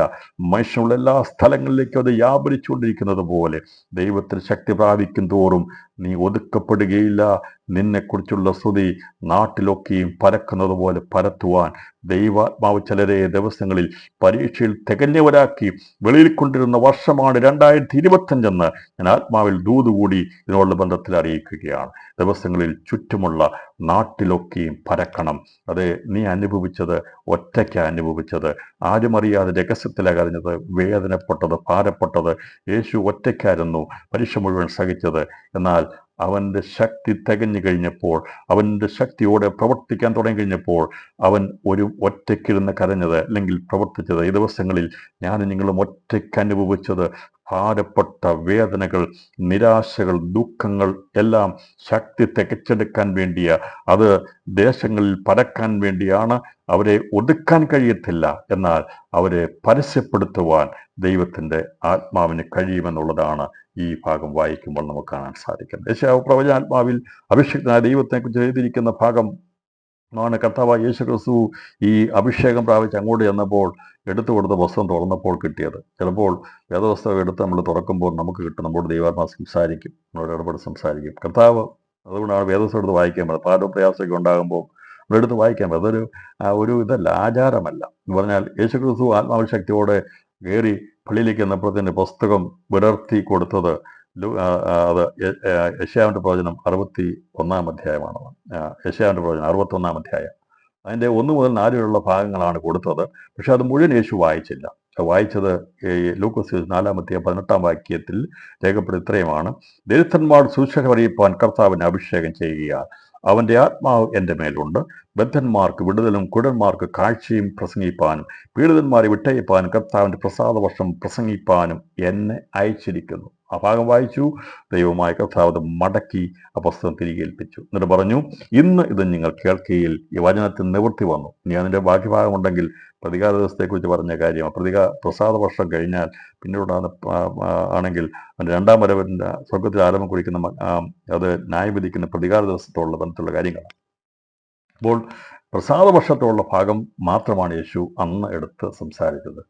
അപ്പം ഞാൻ പറഞ്ഞല്ലോ, വേദവസ്തം പ്രവചനം എടുത്ത് പഠിക്കുമ്പോൾ എല്ലാം കൂടെ വായിച്ച് ഒരുമിച്ച് കൂട്ടിക്കൊഴിച്ച് പഠിക്കരുത്. പ്രവചനത്തിൽ ഓരോ ഭാഗങ്ങളുണ്ട്. കർത്താവ് യെശയ്യാ 61 അധ്യായം 1 മുതൽ 4 ഭാഗം എടുത്തപ്പോൾ അത് മുഴുവൻ അങ്ങ് വായിച്ചു വിട്ടില്ല. അതിൻ്റെ ആ ഭാഗം വന്നു കഴിഞ്ഞപ്പോൾ പ്രസാദ വർഷം പ്രസംഗിപ്പാനും എന്നെ അയച്ചിരിക്കുന്നു. അപ്പോൾ അവിടെ വന്നപ്പോൾ കർത്താവ്, നിങ്ങൾ വേണമെങ്കിൽ ലൂക്കോസ് 4 അധ്യായം 18 വായിച്ചാൽ മതി. അത് വായിച്ചു കഴിഞ്ഞപ്പോൾ പുസ്തകം മടക്കി വായനയ്ക്ക് ഏൽപ്പിച്ചവരുടെ എത്തിയെ കൊടുത്തു. എന്നിട്ട് പറഞ്ഞു, നിങ്ങളിത് കേൾക്കുകയിൽ വചനത്തിൽ നിന്ന് നിവൃത്തി വന്നിരിക്കുന്നു. എന്തിനാ യേശു വന്നത്? കർത്താവിൻ്റെ ദരിദ്രന്മാരുടെ സുവിശേഷം അറിയിപ്പാൻ കർത്താവിനെ അഭിഷേകം ചെയ്തിരിക്കുന്നു. ദൈവം നമ്മളെ അഭിഷേകം ചെയ്തിരിക്കുന്നത് ദരിദ്രരോട് സുവിശേഷം അറിയിപ്പാനാണ്. സമ്പന്നന്മാരോടല്ല ദൈവം സുവിശേഷം അറിയിക്കുന്നത്. ഈ ലോകത്തിൻ്റെ പാരമ്പര്യത്തിൻ്റെ സമ്പന്നതയുള്ളവർ കാണും. ഈ ലോകത്തിൻ്റെ ഈ ദൈവം വേണ്ട എന്ന് പറയാൻ സമ്പന്നന്മാർ കാണും. അവരോട് നാം പറയണം, പൊതുവിൽ നാം പറഞ്ഞു പോകും. എന്നാൽ സുവിശേഷം ദരിദ്രന്മാരോടാ എന്ന് പറഞ്ഞാൽ അർത്ഥം ആവശ്യകതയുള്ള, രക്ഷ വേണമെന്ന് ആഗ്രഹിക്കുന്ന, ആത്മരക്ഷയ്ക്ക് വേണ്ടി എൻ്റെ ജീവൻ്റെ ആത്മാവിൻ്റെ രക്ഷ എങ്ങനെ നേടാമെന്ന് ആഗ്രഹിക്കുന്ന ദരിദ്രരായിരിക്കുന്നവരോടാണ് ദൈവത്തിൻ്റെ ആത്മാവ് സംസാരിക്കുന്നത്. അപ്പം എല്ലാം തികഞ്ഞ് ഒരു പ്രയാസമില്ലാതെ അവരുടെ പാരമ്പര്യം കൊണ്ടെല്ലാം നേടാമെന്ന് വിചാരിച്ചു കഴിഞ്ഞാൽ അതുകൊണ്ട് കാര്യമായില്ല. പലരും വിചാരിക്കുന്നത് ലോകത്തിൻ്റെ സമ്പത്തും എല്ലാം ലഭിച്ചു കഴിഞ്ഞാൽ പിന്നീട് വേറെയൊന്നും വേണ്ടെന്നുള്ളതാണ്. എന്നാൽ പ്രിയപ്പെട്ടവരെ, ഇതെല്ലാം താൽക്കാലികമാകട്ടോ. നിന്റെ കാർ ഷെഡിൽ 2 or 3 കാർ കടന്നാലും, നിനക്ക് ഏതെല്ലാം വിധത്തിലുള്ള ഉന്നതമായിരിക്കുന്ന അവസ്ഥയുണ്ടെങ്കിലും, വലിയ ലോകത്തിൽ കടിക്കുന്ന പട്ടി നിനക്ക് കാണുമായിരിക്കും, എല്ലാ സുഖസൗകര്യം കാണുമായിരിക്കും. നീ വിചാരിക്കരുത് നിനക്കൊരു കുഴപ്പമില്ലെന്ന് വിചാരിക്കരുത്. നിനക്ക് പുറമേയുള്ള ജീവിതം കുഴപ്പമില്ല, പക്ഷേ അകത്തുള്ള ജീവിതം, അകത്തുള്ള ആത്മാവ് നിത്യനരകാഗ്നിയിലേക്ക് പോകേണ്ടതാ. സമ്പന്നതയുടെ പുളച്ചലിൽ ആരും മയങ്ങിപ്പോകരുത്. അതുപോലെ തന്നെ ദിവസങ്ങളിൽ പാരമ്പര്യത്തിൻ്റെ സമ്പന്നതയിൽ ഒതുങ്ങിപ്പോകരുത്. എല്ലാം ഉണ്ടെന്ന് പറഞ്ഞുകൊണ്ട്, ഞങ്ങൾക്ക് ഇന്നതുണ്ടെന്ന് പറഞ്ഞുകൊണ്ട് ഈ ദിവസങ്ങളിൽ മത്സരിച്ചുകൊണ്ടിരിക്കരുത്. ദൈവത്തിൻ്റെ വചനം ശ്രദ്ധിച്ച് കേൾക്കണം. ആത്മാവിൽ ദരിദ്രം കാണിക്കണം. പറയണം, ഞാൻ പാവിയായ മനുഷ്യനാ. നിന്റെ പണം കൊണ്ടോ, ഒരു സദ്യ കഴിച്ചുകൊണ്ടോ, നല്ലൊരു ഡ്രസ്സ് ഇട്ടത് കൊണ്ടോ, ഒരു ദിവസം ഉത്സവമുണ്ടപ്പോൾ അന്നൊരു ഒരു നല്ല പുതിയ വസ്ത്രം ധരിച്ചത് കൊണ്ടോ, നല്ലൊരു ആഹാരം കഴിച്ചത് കൊണ്ടോ, കുറച്ച് പാട്ട് കേട്ടത് കൊണ്ടോ ഒന്നും നിന്റെ പാപം മാറത്തില്ല. പാപം മാറണമെങ്കിൽ, പൂർണ്ണമായിട്ടും മാറണമെങ്കിൽ ദരിദ്രനായി യേശുവിൻ്റെ അടുക്കൽ പറയണം, കർത്താവേ, നിനക്ക് മാത്രമേ എന്നെ രക്ഷിപ്പാൻ കഴിയുള്ളൂ എന്നുള്ളത്. അതുകൊണ്ടാണ് നമ്മൾ പ്രത്യേക വസ്ത്രവും ധരിക്കാത്തത്. അതുകൊണ്ടാണ് നമ്മൾ പ്രത്യേക സദ്യയൊന്നും ഉണ്ടാക്കാത്തത്. അതുകൊണ്ടാണ് നമുക്ക് പ്രത്യേകതയൊന്നുമില്ലാത്ത. കാരണം നാം ദരിദ്രനായിരുന്നു, എന്നാൽ ക്രിസ്തുവിൽ നമ്മെ വചനപരമായി സമ്പന്നരാക്കി, നമ്മെ സ്വർഗീയ സമ്പന്നന്മാരാക്കി, സ്വർഗത്തിൻ്റെ സമ്പന്നതയ്ക്ക് അതിനോട് യോഗ്യരാക്കി തീർത്ത, അതിന് അവകാശികളാക്കി തീർത്ത ദൈവത്തിൻ്റെ സ്നേഹത്തിനായി സ്തോത്രം ചെയ്യാം. ആത്മാവിൽ ദരിദ്രരായവരെ ദൈവം പറഞ്ഞു, നിങ്ങൾ ഭാഗ്യവാന്മാരാണ്. അതുകൊണ്ട് നമുക്ക് ദിവസങ്ങളിൽ ആത്മാവിൻ്റെ ദാരിദ്ര്യം ഒന്നുമായിട്ടില്ല. കർത്താവേ, ആകേണ്ടതുപോലെ ആയിട്ടില്ല എന്നുള്ള ദാരിദ്ര്യമുണ്ടായിരിക്കണം. എങ്കിൽ മാത്രമേ കൂടുതൽ പ്രാർത്ഥിപ്പാനും, കൂടുതൽ വചനം ധ്യാനിപ്പാനും, കൂടുതൽ ദൈവത്തിനോട് ചോദിപ്പാനും കഴിയത്തുള്ളൂ. തികഞ്ഞെന്നാലും ചിന്തിക്കരുത്. ദിവസങ്ങളിൽ ആത്മാവിൻ്റെ ദാരിദ്ര്യമാണ്. അവരോട് ദൈവം സുവിശേഷം അറിയിക്കും, ദൈവത്തിൻ്റെ വചനം അറിയിക്കും. അതുകൊണ്ട് സുവിശേഷം അറിയിപ്പാൻ കർത്താവിനെ അഭിഷേകം ചെയ്യുക. അവൻ്റെ ആത്മാവിൻ്റെ മേലുണ്ട്. ദൈവത്തിൻ്റെ ആത്മാവ് കൊണ്ട് ബദ്ധന്മാർക്ക് വിടുതലുണ്ടാകും. ആരെല്ലാം അടിമപ്പെട്ടിരിക്കുന്നുവോ, ഏതെല്ലാം ബന്ധനത്തിലായിരിക്കുന്നുവോ, അതിന് വിടുതൽ നൽകുവാനാണ് യേശുവിൻ്റെ ആത്മാവ് വ്യാപരിക്കുന്നത്. അതവൻ പ്രവർത്തിച്ച് കാണിച്ചു കൊടുത്തു. അവൻ്റെ ആത്മാവിൻ്റെ മേലുണ്ട് ബദ്ധന്മാർക്ക് വിടുതലും കുടന്മാർക്ക് കാഴ്ചയും. കണ്ണ് കാണുവാൻ കഴിയാതിരുന്ന അന്ധന്മാരെ യേശു സൗഖ്യമാക്കി. അതുപോലെ പാരമ്പര്യത്തിൻ്റെ കണ്ണുകൾ അടയപ്പെട്ടവരെ, അവരെയും ഈ കർത്താവിൻ്റെ വചനം അവരുടെ കണ്ണുകൾ തുറക്കുവാടെ തീർന്നു. പ്രസംഗിപ്പാനും പീഡിതന്മാരെ വിട്ടയപ്പാനും കർത്താവിൻ്റെ പ്രസാദ വർഷം പ്രസംഗിപ്പാനും എന്നെ അയച്ചിരിക്കുന്നു. ഇപ്പോൾ സുപ്രസാദകാലം, ഇപ്പോഴാകുന്ന രക്ഷാ ദിവസം എന്ന് പറഞ്ഞുകൊണ്ട് സുവിശേഷകന്മാർ അതിനെ എടുത്തു പറഞ്ഞുകൊണ്ട് ഞാനും നിങ്ങളും അത് തന്നെ പറഞ്ഞുകൊണ്ടിരിക്കുന്ന ലോകത്തോടെ ഇപ്പോൾ സുപ്രസാദ കാലമാണ്. ദൈവത്തിൻ്റെ ആത്മാവ് ഞങ്ങളുടെ മേലുണ്ട്. ബദ്ധന്മാർക്ക് വിടുതലും കുടന്മാർക്ക് കാഴ്ചയും പ്രസംഗിപ്പാനും പീഡിതന്മാരെ വിട്ടയപ്പാനും ദൈവത്തിൻ്റെ പ്രസാദവർഷം പ്രസംഗിപ്പാനും ക്രിസ്തുവിൽ അവനിൽ വ്യാപരിച്ച അവൻ്റെ പുനരുത്ഥാനത്തിൻ്റെ ശക്തിയാണ് ദൈവസഭയുടെ മേൽ പകർന്നിരിക്കുന്നത്. ഈ ആത്മാവിൽ സുവിശേഷം അറിയിച്ചാൽ, പ്രാർത്ഥിച്ചാൽ, ഉപവസിച്ചാൽ ദിവസങ്ങളിൽ ദൈവാത്മാവ് പറയുന്നത് ബദ്ധന്മാർക്ക് വിടുതലുണ്ടാകും, കുടന്മാർക്ക് കാഴ്ച ഉണ്ടാകും. അതെ, ഇത് കാഴ്ചയും പീഡിതന്മാർ വിട്ടയക്കപ്പെടും. ദൈവത്തിൻ്റെ പ്രസാദവർഷം അത് ഈ എല്ലാ ജാതികളിലും പ്രസംഗിക്കപ്പെടുക തന്നെ ചെയ്യും. ദൈവസഭ തളർന്നു പോകരുത്. യേശുവിൻ്റെ ആത്മാവിൽ വ്യാപരിക്കണം. അതുകൊണ്ടാണ് പ്രശ്നങ്ങൾ വരുമ്പോൾ നാം ഉപവസിച്ച് പ്രാർത്ഥിക്കുന്നത്, കണ്ണുനീരോടെ പ്രാർത്ഥിക്കുന്നത്. വിഷയങ്ങളെ അഭിമുഖീകരിക്കുവാൻ ശക്തി പ്രാപിക്കാൻ വേണ്ടിയാണ്. ദൈവത്തിൽ ഉപവസിച്ച് പ്രാർത്ഥിച്ചു കഴിയുമ്പോൾ ദൈവത്തിന് ശക്തിയുടെ അളവറ്റ വ്യാപാരം പ്രവർത്തിച്ചു കഴിയുമ്പോൾ ബദ്ധന്മാർക്ക് വിടുതലും കുടന്മാർക്ക് കാഴ്ചയും ഉണ്ടാകുവാൻ, പീഡിതന്മാരെ വിട്ടയപ്പാൻ, കർത്താവ് പ്രസാദവർഷം പ്രസംഗിപ്പാൻ ധൈര്യം നൽകും. വഴികളും വേദികളും ദൈവം ഒരുക്കി തരും. ദൈവത്തിൻ്റെ പ്രവൃത്തി വെളിപ്പെടും. അപ്പോൾ യശയാപ്രവചനത്തോടനുബന്ധമായി പറഞ്ഞിരിക്കുന്ന മുഴുവൻ കാര്യങ്ങളും കർത്താവ് രണ്ടാം വരവ് സംഭവിക്കുന്ന ആയുധയെക്കുറിച്ച് പറയാതെ ആ ഭാഗം മാത്രമാണ് ഇവിടെ രേഖപ്പെടുത്തിയിരിക്കുന്നത്. അപ്പോൾ യേശുക്രിസ്തു ചെയ്ത കാര്യങ്ങൾക്ക് സാക്ഷ്യം വഹിച്ച അപ്പോസ്തലനായ പത്രോസ് ജാതികളുടെ മേൽ ആത്മാവിനെ പുനരുത്ഥാനത്തിൽ ശക്തിയെ പകർന്നപ്പോൾ അന്ന് അവരോട് സംസാരിച്ചത് അപ്പോസ്തല പ്രവൃത്തി 10-37-39 വാക്യങ്ങൾ പറഞ്ഞിട്ടുണ്ട്. അപ്പോൾ യേശുക്രിസ്തു പ്രസംഗിച്ച് തുടങ്ങി. അവൻ പറഞ്ഞു, എൻ്റെ മേൽ അഭിഷേകമുണ്ട്. അത് ഇതിനു വേണ്ടിയാണ് വന്നിരിക്കുന്നത്, വിടുവിക്കാൻ വേണ്ടി വന്നതാ, ഞാൻ രക്ഷകനായിട്ട് വന്നവനാ. ആ പ്രസംഗം കർത്താവിനെ ക്രൂശിച്ചപ്പോൾ തീർന്നു പോയില്ല. അവൻ പുനരുത്ഥാനം പ്രാപിച്ചു കഴിഞ്ഞപ്പോൾ ആ ശക്തി നമ്മുടെ മേൽ പകർന്ന്, ദൈവസഭയുടെ മേൽ പകർന്ന്, ആ വചനം അത് യെരൂശലേമിൽ മാത്രം ഒതുങ്ങാതെ, യഹൂദയിൽ ഒതുങ്ങാതെ, ശമരിയിൽ ഒതുങ്ങാതെ ജാതികളായിരിക്കുന്നവരിലേക്ക് വ്യാപരിച്ചു വന്ന് ഇന്ത്യയിലും എത്തിച്ചേർന്നതിനായി സ്തോത്രം ചെയ്യാം. നമ്മുടെ കൊച്ചു കേരളത്തിലും ആ വചനം വന്നതിനായി ഇന്ന് രാത്രി ഞാൻ സ്തോത്രം ചെയ്യുന്നു. അത് എത്തിക്കൊണ്ടിരിക്കുന്ന സ്ഥലങ്ങൾക്കായി സ്തോത്രം ചെയ്യുന്നു. പത്രോസ് അപ്പോസ്തലൻ ജാതികളോടുള്ള ബന്ധത്തിൽ ആദ്യമായി ഒരു കുടുംബം, അവർ ചേർന്നിരുന്ന കൊർന്നേല്യോസിന്റെ കുടുംബത്തിൽ അവിടെ പരിശുദ്ധാത്മാവ് വ്യാപരിച്ച് അവരെ ദൈവസഭയുടെ അംഗങ്ങളാക്കി തീർത്തപ്പോൾ അദ്ദേഹം പ്രസംഗിച്ചത് ഇപ്രകാരമാണ്. യോഹന്നാൻ പ്രസംഗിച്ച സ്നാനത്തിന് ശേഷം യേശു ഗലീലയിൽ തുടങ്ങി യഹൂദയിൽ ഒക്കെയുമുണ്ടായ വർത്തമാനം, നസറായ യേശുവിനെ ദൈവം പരിശുദ്ധാത്മാവിനാലും ശക്തിയാലും അഭിഷേകം ചെയ്തതും ദൈവം അവനോട് കൂടി ഇരുന്നത് കൊണ്ട് അവൻ നന്മ ചെയ്തും പിശാചു ബാധിച്ചവരെയൊക്കെ സൗഖ്യമാക്കിയും കൊണ്ട് സഞ്ചരിച്ചതുമായ വിവരം തന്നെ നിങ്ങൾ അറിയുന്നുവല്ലോ. യഹൂദാദേശത്തിലും യെരൂശലേമിലും അവൻ ചെയ്ത സകലത്തിനും ഞങ്ങൾ സാക്ഷികൾ ആകുന്നു. അത് പറഞ്ഞ് അവരെ പ്രബോധിപ്പിച്ചു. അവരുടെ മേൽ ദൈവത്തിൻ്റെ ശക്തി വ്യാപരിച്ച് അവരും ദൈവസഭയുടെ ഭാഗമായി തീരുവാനിടയായി തീർന്നു. അപ്പോൾ യേശുക്രിസ്തുവിൻ്റെ 3 വർഷത്തെ ശുശ്രൂഷയെ കുറിച്ച് പറഞ്ഞാൽ അത് പ്രസംഗിച്ച് തീർക്കാൻ കഴിയത്തില്ല. എത്രമാത്രം പ്രസംഗിച്ചാലും തീരാത്തൊരു വിഷയമുണ്ട് ക്രിസ്തുവിൻ്റെ പ്രവൃത്തിയെക്കുറിച്ച്. അവൻ്റെ പ്രവൃത്തിയെക്കുറിച്ചും അവൻ ചെയ്തതിനെക്കുറിച്ചും അപ്പോസ്തലനായ യോഹന്നാൻ യോഹന്നാൻ സുവിശേഷം എഴുതിയപ്പോൾ അവൻ തന്നെ പറഞ്ഞു, യോഹന്നാൻ 24-25 വാക്യത്തിൽ പറഞ്ഞു, യേശു ചെയ്തത് മറ്റു പലതുമുണ്ട്, അത് ഓരോന്നായി എഴുതിയ പുസ്തകങ്ങൾ ലോകത്തിൽ തന്നെയും ഒതുങ്ങിയില്ല എന്ന് നിരൂപിക്കുന്നു. യേശു ചെയ്ത് മറ്റനേകം അടയാളങ്ങളുണ്ടെന്ന് യോഹന്നാൻ പ്രസ്താവിച്ചു. അവൻ പറഞ്ഞു, അതെല്ലാം എഴുതാൻ തുടങ്ങിയാൽ, അതിനെക്കുറിച്ചെല്ലാം വിശദീകരിക്കാൻ തുടങ്ങിയാൽ, അങ്ങനെ എഴുതിക്കഴിഞ്ഞാൽ അതൊന്നും ഈ ലോകത്തിൽ തന്നെ ആ പുസ്തകങ്ങൾ ഒതുങ്ങത്തില്ല എന്നാണ് ഇവിടെ രേഖപ്പെടുത്തിയത്. അപ്പോൾ ഇത് വെറുതെ എഴുതിയതല്ല, അത് സംഭവിച്ച കാര്യങ്ങളെക്കുറിച്ച് രേഖപ്പെടുത്തിയാൽ അത് തീരത്തില്ല എന്നാണ് അതിശയോക്തി പറഞ്ഞല്ല, അത് യാഥാർത്ഥ്യമായിരുന്നു. കർത്താവിൻ്റെ പ്രവർത്തനങ്ങൾ വിവിധങ്ങളായിരുന്നു. മനുഷ്യരുടെ ബന്ധത്തിലെ സകല വിഷയങ്ങളിലും യേശു 3.5 വർഷം കൊണ്ട് അവൻ്റെ ശുശ്രൂഷ കാലങ്ങളിൽ ഇടപെട്ടിരുന്നു. രോഗമാകട്ടെ, ഭാരമാകട്ടെ, നിരാശയാകട്ടെ, കുടുംബ വിഷയമാകട്ടെ, എന്തുമാകട്ടെ, ഏത് വിഷയത്തിന്മേലും പരിഹാരം യേശുവിനുണ്ട്. അവന് പരിഹരിക്കാൻ കഴിയാത്ത ഒരു വിഷയവുമില്ല. അതുകൊണ്ടാണ് പറഞ്ഞത്, അവൻ ചെയ്തത് പലതുമുണ്ട്, അത് മുഴുവൻ എഴുതിയാൽ തീരത്തില്ല. 3.5 വർഷം വിശ്രമം കൂടാതെ ക്രിസ്തു ചെയ്ത പ്രവൃത്തി അത് എഴുതി തീർക്കാൻ കഴിയത്തില്ല. അവൻ ഇടപെടാത്തോ അവന് പരിഹരിക്കാൻ കഴിയാത്തതായ ഒരു കാര്യവുമില്ല. യേശുവിൻ്റെ പ്രവൃത്തിയെക്കുറിച്ച് അല്ലെങ്കിൽ ദൈവത്തിൻ്റെ പ്രവൃത്തിയെക്കുറിച്ച് ആവർത്തന പുസ്തകം 32-4 വാക്യത്തിൽ രേഖപ്പെടുത്തി. മോശയ്ക്കൊരു പാട്ട് പഠിപ്പിക്കുവാൻ മോശയോട് പറഞ്ഞു, ഇസ്രായേൽ ജനം വഴിതെറ്റിപ്പോകും, അവർ അനുസരിക്കത്തില്ല, അവർ കേൾക്കത്തില്ല, എന്നാൽ ഒരു പാട്ട് അവരെ എഴുതി പഠിപ്പിക്കണമെന്ന് പറഞ്ഞു. ആ പാട്ട് എഴുതി ആവർത്തന പുസ്തകം 34-ാം അധ്യായത്തിൽ പാട്ടെഴുതിൻ്റെ 4 വാക്യം ഇപ്രകാരമാണ് രേഖപ്പെടുത്തിയിരിക്കുന്നത്. അവൻ പാറ, അവൻ്റെ പ്രവൃത്തികൾ അത്യുത്തമം, അവൻ്റെ വഴികളൊക്കെയും ന്യായം, അവൻ വിശ്വസ്തയുള്ള ദൈവം, വ്യാജമില്ലാത്തവൻ, നീതിയും നേരുമുള്ളവൻ തന്നെ. ഇത് പാട്ട് പഠിപ്പിച്ചേക്കാൻ പറഞ്ഞു.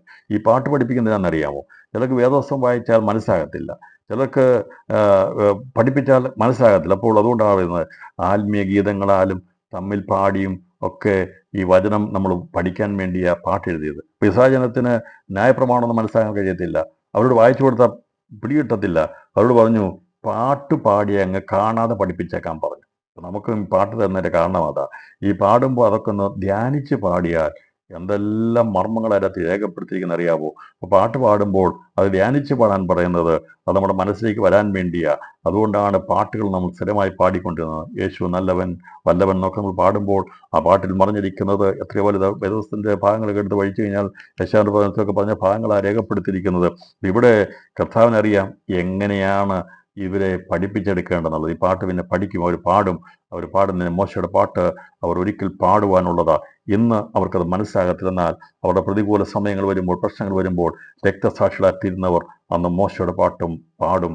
അവർ പാടി അവസാനമായി സ്വർഗാസ്വർഗത്തിൽ എത്തുമ്പോൾ അവർ കുഞ്ഞാടിൻ്റെ പാട്ടും പാടുന്നതിനെ കുറിച്ച് വെളിപ്പൗലോസ് പറഞ്ഞ അതേക്കുറിച്ച് നമ്മൾ ചിന്തിക്കും. ഞാൻ പറഞ്ഞത് ഈ പാട്ട് പഠിപ്പിച്ചപ്പോൾ പറഞ്ഞു അവൻ ആരാണ്, അവൻ്റെ പ്രവൃത്തി. അപ്പോൾ യേശു ക്രിസ്തുവാകുന്ന പാറ, ക്രിസ്തുവാകുന്ന പാറ, അവൻ്റെ പ്രവൃത്തികളെല്ലാം അത്യുത്തമമായിട്ടുള്ളതാണ്. യേശു ക്രിസ്തു ചെയ്ത പോലെ ഒരു പ്രവൃത്തി ലോകത്ത് ഒരു മനുഷ്യനും ചെയ്യാൻ കഴിയത്തില്ല. ഇവിടെയുള്ളവർക്ക് സ്വാതന്ത്ര്യം കൊടുക്കാൻ കഴിയുന്ന ഒരുപക്ഷെ രാഷ്ട്രത്തിന് സ്വാതന്ത്ര്യം കൊടുക്കാൻ കഴിയുമായിരിക്കും, അല്ലെങ്കിൽ ഏതെങ്കിലും ഒരു കാര്യത്തിന് വിടുതൽ നൽകുവാൻ കഴിയുമായിരിക്കും. എന്നാൽ ക്രിസ്തു യേശുവിൻ്റെ പ്രവൃത്തി അത്യുത്തമമായിട്ടുള്ളത് മനുഷ്യനെ ഗ്രഹിച്ചു കൊണ്ടിരുന്ന പാപത്തിൽ നിന്ന് മോചനം കൊടുക്കുവാൻ ഒരു ശക്തിക്കും കഴിയാതിരിക്കുമ്പോൾ, ഒരു തന്ത്രങ്ങൾക്കോ ഒരു പ്രവൃത്തികൾക്കോ കഴിയാതിരിക്കുമ്പോൾ, ഒരു രാഷ്ട്രീയ പാർട്ടിക്കും കഴിയാതിരിക്കുമ്പോൾ, ഒരു മതസംഹിതകൾക്കും ചെയ്യാൻ കഴിയാതിരിക്കുമ്പോൾ, ഒരു കാര്യത്തിന് മാത്രമേ ചെയ്യാൻ കഴിയത്തുള്ളൂ. കുഞ്ഞാടിൻ്റെ രക്തത്താൽ പാപത്തിന് പരിഹാരമുണ്ട്. അത് അത്യുത്തമമായിട്ടുള്ളതാണ്. സാക്ഷാൽ ദൈവമായവൻ മനുഷ്യനായി ലോകത്തിൽ വന്ന് അവൻ്റെ ജീവരക്തം ഊറ്റിത്തന്നത്, അവൻ്റെ പാപം നമ്മുടെ പാപം എത്ര കടിരൂപ്പായിരുന്നാലും അതിനെ ഹിമം പോലെ വെളുപ്പിക്കുവാൻ തക്കതായി കുഞ്ഞാടിൻ്റെ രക്തത്തിൻ്റെ പ്രവൃത്തി ഇന്നു രാത്രി ആ ശക്തി എത്ര അത്യുത്തമമായിട്ടുള്ളതാണ്. അത് മുഖാന്തരമായി പാപം മോചിച്ച് കിട്ടിയ ദൈവജനത്തിൻ്റെ ഉള്ളിൽ സന്തോഷമുണ്ട്. അതിനെയാണ് രക്ഷയുടെ സന്തോഷമെന്ന് പറയുന്നത്.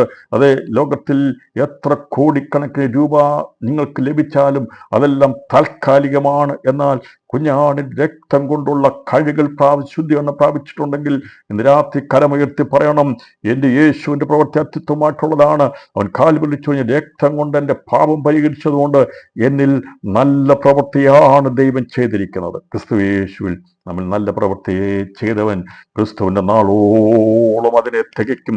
കാൽവരിൽ ചൊരിഞ്ഞ ജീവന്റെ ശക്തി കൊണ്ട് പ്രവൃത്തി തുടങ്ങിയ ദൈവം അവന്റെ നാളിൽ നമ്മെ തികച്ചെടുത്തവനോട് ചേർക്കുമെന്നുള്ള ദൂത് രാത്രി ഞാൻ ആത്മാവിൽ ഉറക്കപ്പറയുക. അവൻ പാറ, യേശു പാറയാണ്. അവൻ്റെ പ്രവൃത്തി അത്യുത്തമമായിട്ടുള്ളതാണ്. അത് ന്യായമായിട്ടുള്ളതാണ്. സുവിശേഷം ന്യായമായിട്ടുള്ളതാണ്. എന്തിനാ സുവിശേഷത്തെ എതിർക്കുന്നത്? നമ്മൾ ആരുടെയെങ്കിലും ഏതെങ്കിലും രാഷ്ട്രത്തെ നമ്മൾ ഭരണത്തിൽ പിടിച്ചെടുക്കാൻ വേണ്ടിയല്ല സുവിശേഷം അറിയിക്കുന്നത്. ലോകത്തിലുള്ള ഒരു രാഷ്ട്രത്തെയും കീഴ്മേൽ മറിക്കുവാനോ അവരുടെ ഭരണം പിടിച്ചെടുക്കുവാനോ അല്ല സുവിശേഷം അറിയിക്കുന്നത്. സുവിശേഷം ന്യായമായിട്ടുള്ളതാണ്. അത് ലോകത്തിലുള്ള സകല മനുഷ്യരും കേൾക്കേണ്ടതാണ്. വിശ്വാസയോഗ്യമായ വചനമാണ് സുവിശേഷം എന്നുള്ളത്. ലോകത്തിൽ പറഞ്ഞ സകല മനുഷ്യരും പാപത്തിൽപ്പെടുമ്പോൾ ആ പാപത്തിന് പരിഹാരമായിട്ടുണ്ടാകുവാൻ ജനനം കൊണ്ടോ ജന്മം കൊണ്ടോ പ്രവൃത്തി കൊണ്ടോ നിന്റെ മതസംഹിത കൊണ്ടോ കഴിയത്തില്ല. എന്നാൽ ഒരുവൻ ലോകത്തിൽ ജനിച്ചത് പാപത്തിന്റെ പരിഹാരത്തിന് വേണ്ടിയാണ്. അവൻ മരിച്ച് അടക്കപ്പെട്ട് ഉയർത്തിനിട്ട് ഇന്നും ജീവിക്കുന്ന, അവനിൽ വിശ്വസിക്കുന്ന മുഖാന്തരമായി ന്യായമായിട്ട് നമ്മുടെ പാപങ്ങൾ മോചിച്ച് കിട്ടുമെന്നുള്ളതാണ് ന്യായമായിട്ടുള്ള സുവിശേഷത്തിന്റെ പ്രസക്തി. അതാണ് അവൻ്റെ പ്രവൃത്തികൾ ന്യായമായിട്ടുള്ളത്. നമ്മെ നീതീകരിച്ച ക്രിസ്തുവിൻ്റെ ന്യായത്തിൻ്റെ പ്രവൃത്തിക്കായി ഞാൻ ദൈവത്തിന് സ്തോത്രം ചെയ്യുന്നത്. വിശ്വസ്തമായിട്ടുള്ളതെന്ന് പറഞ്ഞാൽ കുറവുകളില്ലാത്തതാണ്. പ്രവൃത്തി ചെയ്ത് യേശു മാത്രം. വിശ്വസ്തത എന്ന് പറഞ്ഞാൽ കുറവില്ലാത്തതിനെ കാണിക്കുന്നത്. അപ്പോൾ യേശുവിൻ്റെ പ്രവൃത്തി അത്യുത്തമമായിട്ടുള്ളതാണ്. യേശുവിൻ്റെ പ്രവൃത്തി ന്യായമായിട്ടുള്ളതാണ്. യേശുവിൻ്റെ പ്രവൃത്തി കുറവില്ലാത്തതാണ്. അത് വിശ്വസ്തതയുള്ളതാണ്. യേശുവിൻ്റെ പ്രവൃത്തി നേരുള്ളതാണ്. അത് വ്യാജമല്ല. യേശുവിൻ്റെ പ്രവൃത്തി നീതിയുള്ളതാണ്. അപ്പോൾ അവൻ പാറ എന്ന് പറഞ്ഞുകൊണ്ട് ഇസ്രായേൽ ജനത്തെ പാട്ട് പഠിപ്പിച്ച് അവർക്കിന്നും ഈ പാറയെ തിരിച്ചറിയാൻ കഴിയത്തില്ല. എന്നാൽ ഒരിക്കൽ അവർ പാടും, കുഞ്ഞാടിൻ്റെ പാട്ട് പാടും. ഞങ്ങൾ മോശ എഴുതിയ പാട്ട് 32-ാം അധ്യായത്തിൽ ഞങ്ങൾ കാണാതെ പഠിച്ചു വെച്ച് പാടിയത് അവൻ പാറ, അവൻ്റെ പ്രവർത്തികൾ അത്യുത്തമം, അവൻ്റെ വഴികളൊക്കെയും ന്യായം, അവൻ വിശ്വസ്തയുള്ള ദൈവവും വ്യാജമില്ലാത്തവൻ നീതി നേരിടുള്ളവനൊക്കെ എന്നുള്ള പാട്ട് പഠിച്ചിട്ടുണ്ട്. എന്നാൽ ഇന്നും പ്രമാണമനുസരിച്ച് നിൽക്കുന്ന ഇസ്രായേൽ അത് മനസ്സിലായിട്ടില്ലെന്ന് അവരുടെ ദിവസം മനസ്സിലാക്കും. ഈ പാറയായിട്ടുള്ള ക്രിസ്തുവായിരുന്നു. അവൻ വന്നത് അത്യുത്തമമായിട്ടുള്ളതാ, ശബത്തിനെ ധിക്കരിക്കാൻ വേണ്ടി വന്നതല്ല എന്നവർ വിചാരിക്കുന്ന. യേശു വന്നത് ശബത്തിനെ ധിക്കരിക്കാൻ. ഞാൻ അതിലേക്ക് ദീർഘമായി പോകാൻ ആഗ്രഹിക്കുന്നില്ല. അവരെ അംഗീകരിക്കാതിരിക്കുമ്പോൾ, ഇത് ബോഷ്കാണെന്നൊക്കെ വിചാരിക്കുമ്പോൾ, യേശു ഉയർത്തെഴുന്നേറ്റതില്ല എന്ന് കള്ളക്കഥകൾ പ്രചരിപ്പിക്കുമ്പോൾ ഒരു ദിവസം അത് വെളിപ്പെടുമെന്നാൽ അതിനു മുമ്പായി നമുക്കിത് വെളിപ്പെട്ട് തന്ന ദൈവത്തിന്റെ പരിശുദ്ധാത്മാവിന്റെ പ്രവർത്തിക്കാൻ ഞാൻ ദൈവത്തിന് സ്തോത്രം ചെയ്യുന്നു. യേശു ക്രിസ്തുവിന്റെ പ്രവർത്തികളെല്ലാം അത്യുത്തമായിട്ടുള്ളതാണ്, ന്യായമായിട്ടുള്ളതാണ്, വിശ്വസ്തമായിട്ടുള്ളതാണ്, വ്യാജമില്ലാത്തതാണ്, നീതിയുള്ളതാണ്. അതുകൊണ്ട് അവന്റെ പ്രവൃത്തി മുഖാന്തരം ഉണ്ടായിട്ടുള്ള ഞാനും നിങ്ങളും ഇന്ന് രാത്രി പറയണം, നാമും ഏറ്റെടുത്തിരിക്കുന്ന മാർഗം അത്യുത്തമായിട്ടുള്ളതാണ്, സ്വർഗീയ മാർഗമാണ്.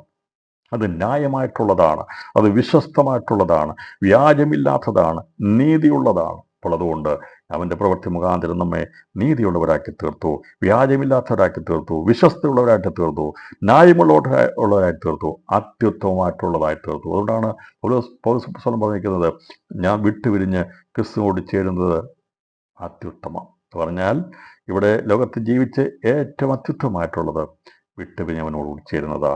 നീതിയുള്ളതായി, നേരുള്ളവരായി, വിശ്വസ്തയുള്ളവരായി, ന്യായമുള്ളവരായി ജീവിച്ച് നാം ലോകം വിട്ടുപിരിഞ്ഞ് ഏറ്റവും ഉത്തമമായിട്ടുള്ള അത്യുത്തമമായിട്ടുള്ളത് അവനോട് ചേരണം.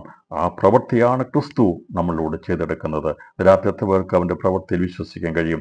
യേശു ക്രിസ്തുവിന്റെ പ്രവൃത്തി മുഖാന്തരമായി നമ്മൾ നല്ല പ്രവൃത്തിയെ തുടങ്ങിയവൻ അവൻ്റെ നാളിൽ അത് തികച്ചെടുക്കാൻ വേണ്ടി യേശു വാനവരവിൽ വേഗത്തിൽ വരുമ്പോൾ അവൻ്റെ പ്രവൃത്തി വിശ്വസിക്കുന്ന, നേരുള്ള, നീതിയുള്ള, വിശ്വസ്തയുള്ള, ന്യായമായിട്ടുള്ള ജീവിതം നയിക്കുന്ന അത്യുത്തമമായിട്ടുള്ള ആ പ്രത്യാശയോടെ ക്രിസ്തുവോട് ചേരണമെന്ന് ആഗ്രഹിക്കുന്ന എല്ലാ വ്യക്തികളെയും യേശു ആകുന്ന പാറയോട് ചേർത്ത് പണിയുവാൻ യേശു വേഗത്തിൽ വരും. കർത്താവിന്റെ സകല പ്രവൃത്തികൾ നമുക്കത് വ്യക്തമായി ദർശിപ്പാൻ സാധിക്കുന്നു. 2000 വർഷം മുമ്പ് ജഡത്തിൽ മനുഷ്യനായി വന്ന പ്രവൃത്തിയെ തേച്ച് യേശു ക്രിസ്തുവിന്റെ അതേ പ്രവൃത്തികൾ പരിശുദ്ധാത്മാവിന്റെ ശക്തിയാൽ ഇന്നും സഭയാം ശരീരത്തോടെ നിർബാധം തുടർന്നുകൊണ്ടിരിക്കുകയാണ്. ക്രിസ്തുവിന്റെ പ്രവർത്തന മേഖലയെ തടയാൻ ഒരു ശക്തിക്കും കഴിയുകയില്ല. അതിൻ്റെ പ്രവർത്തന മേഖലകൾ വേഗത്തിൽ വിസ്തീർണം കൂടാതെ വേഗത്തിൽ എഴുതാം. അപ്പോൾ പഴയ നിയമത്തിൽ പറഞ്ഞിരിക്കുന്ന കാര്യങ്ങൾ എന്താണ് പുതിയ നിയമത്തിൽ അത് വെളിപ്പെട്ടെന്നുള്ളത് യേശു ക്രിസ്തു മുഖാന്തരമായി ലോകത്തിൽ ചെയ്ത പ്രവൃത്തികളെ വേഗത്തിൽ ഞാൻ 5 കാര്യങ്ങൾ പറഞ്ഞ് ഇന്ന് രാത്രി സന്ദേശം അവസാനിപ്പിക്കാം.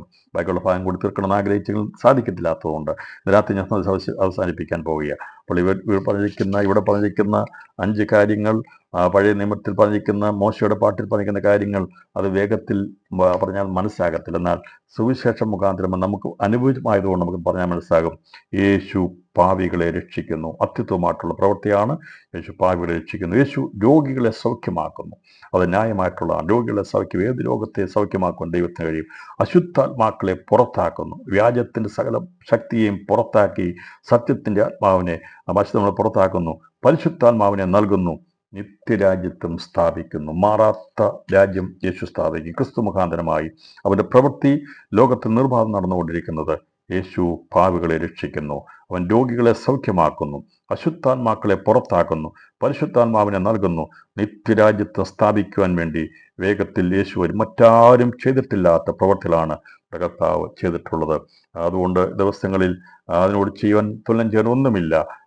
അവന്റെ സകല പ്രവൃത്തികൾക്കും യോഹന്നാൻ സാക്ഷിയായിരുന്നു.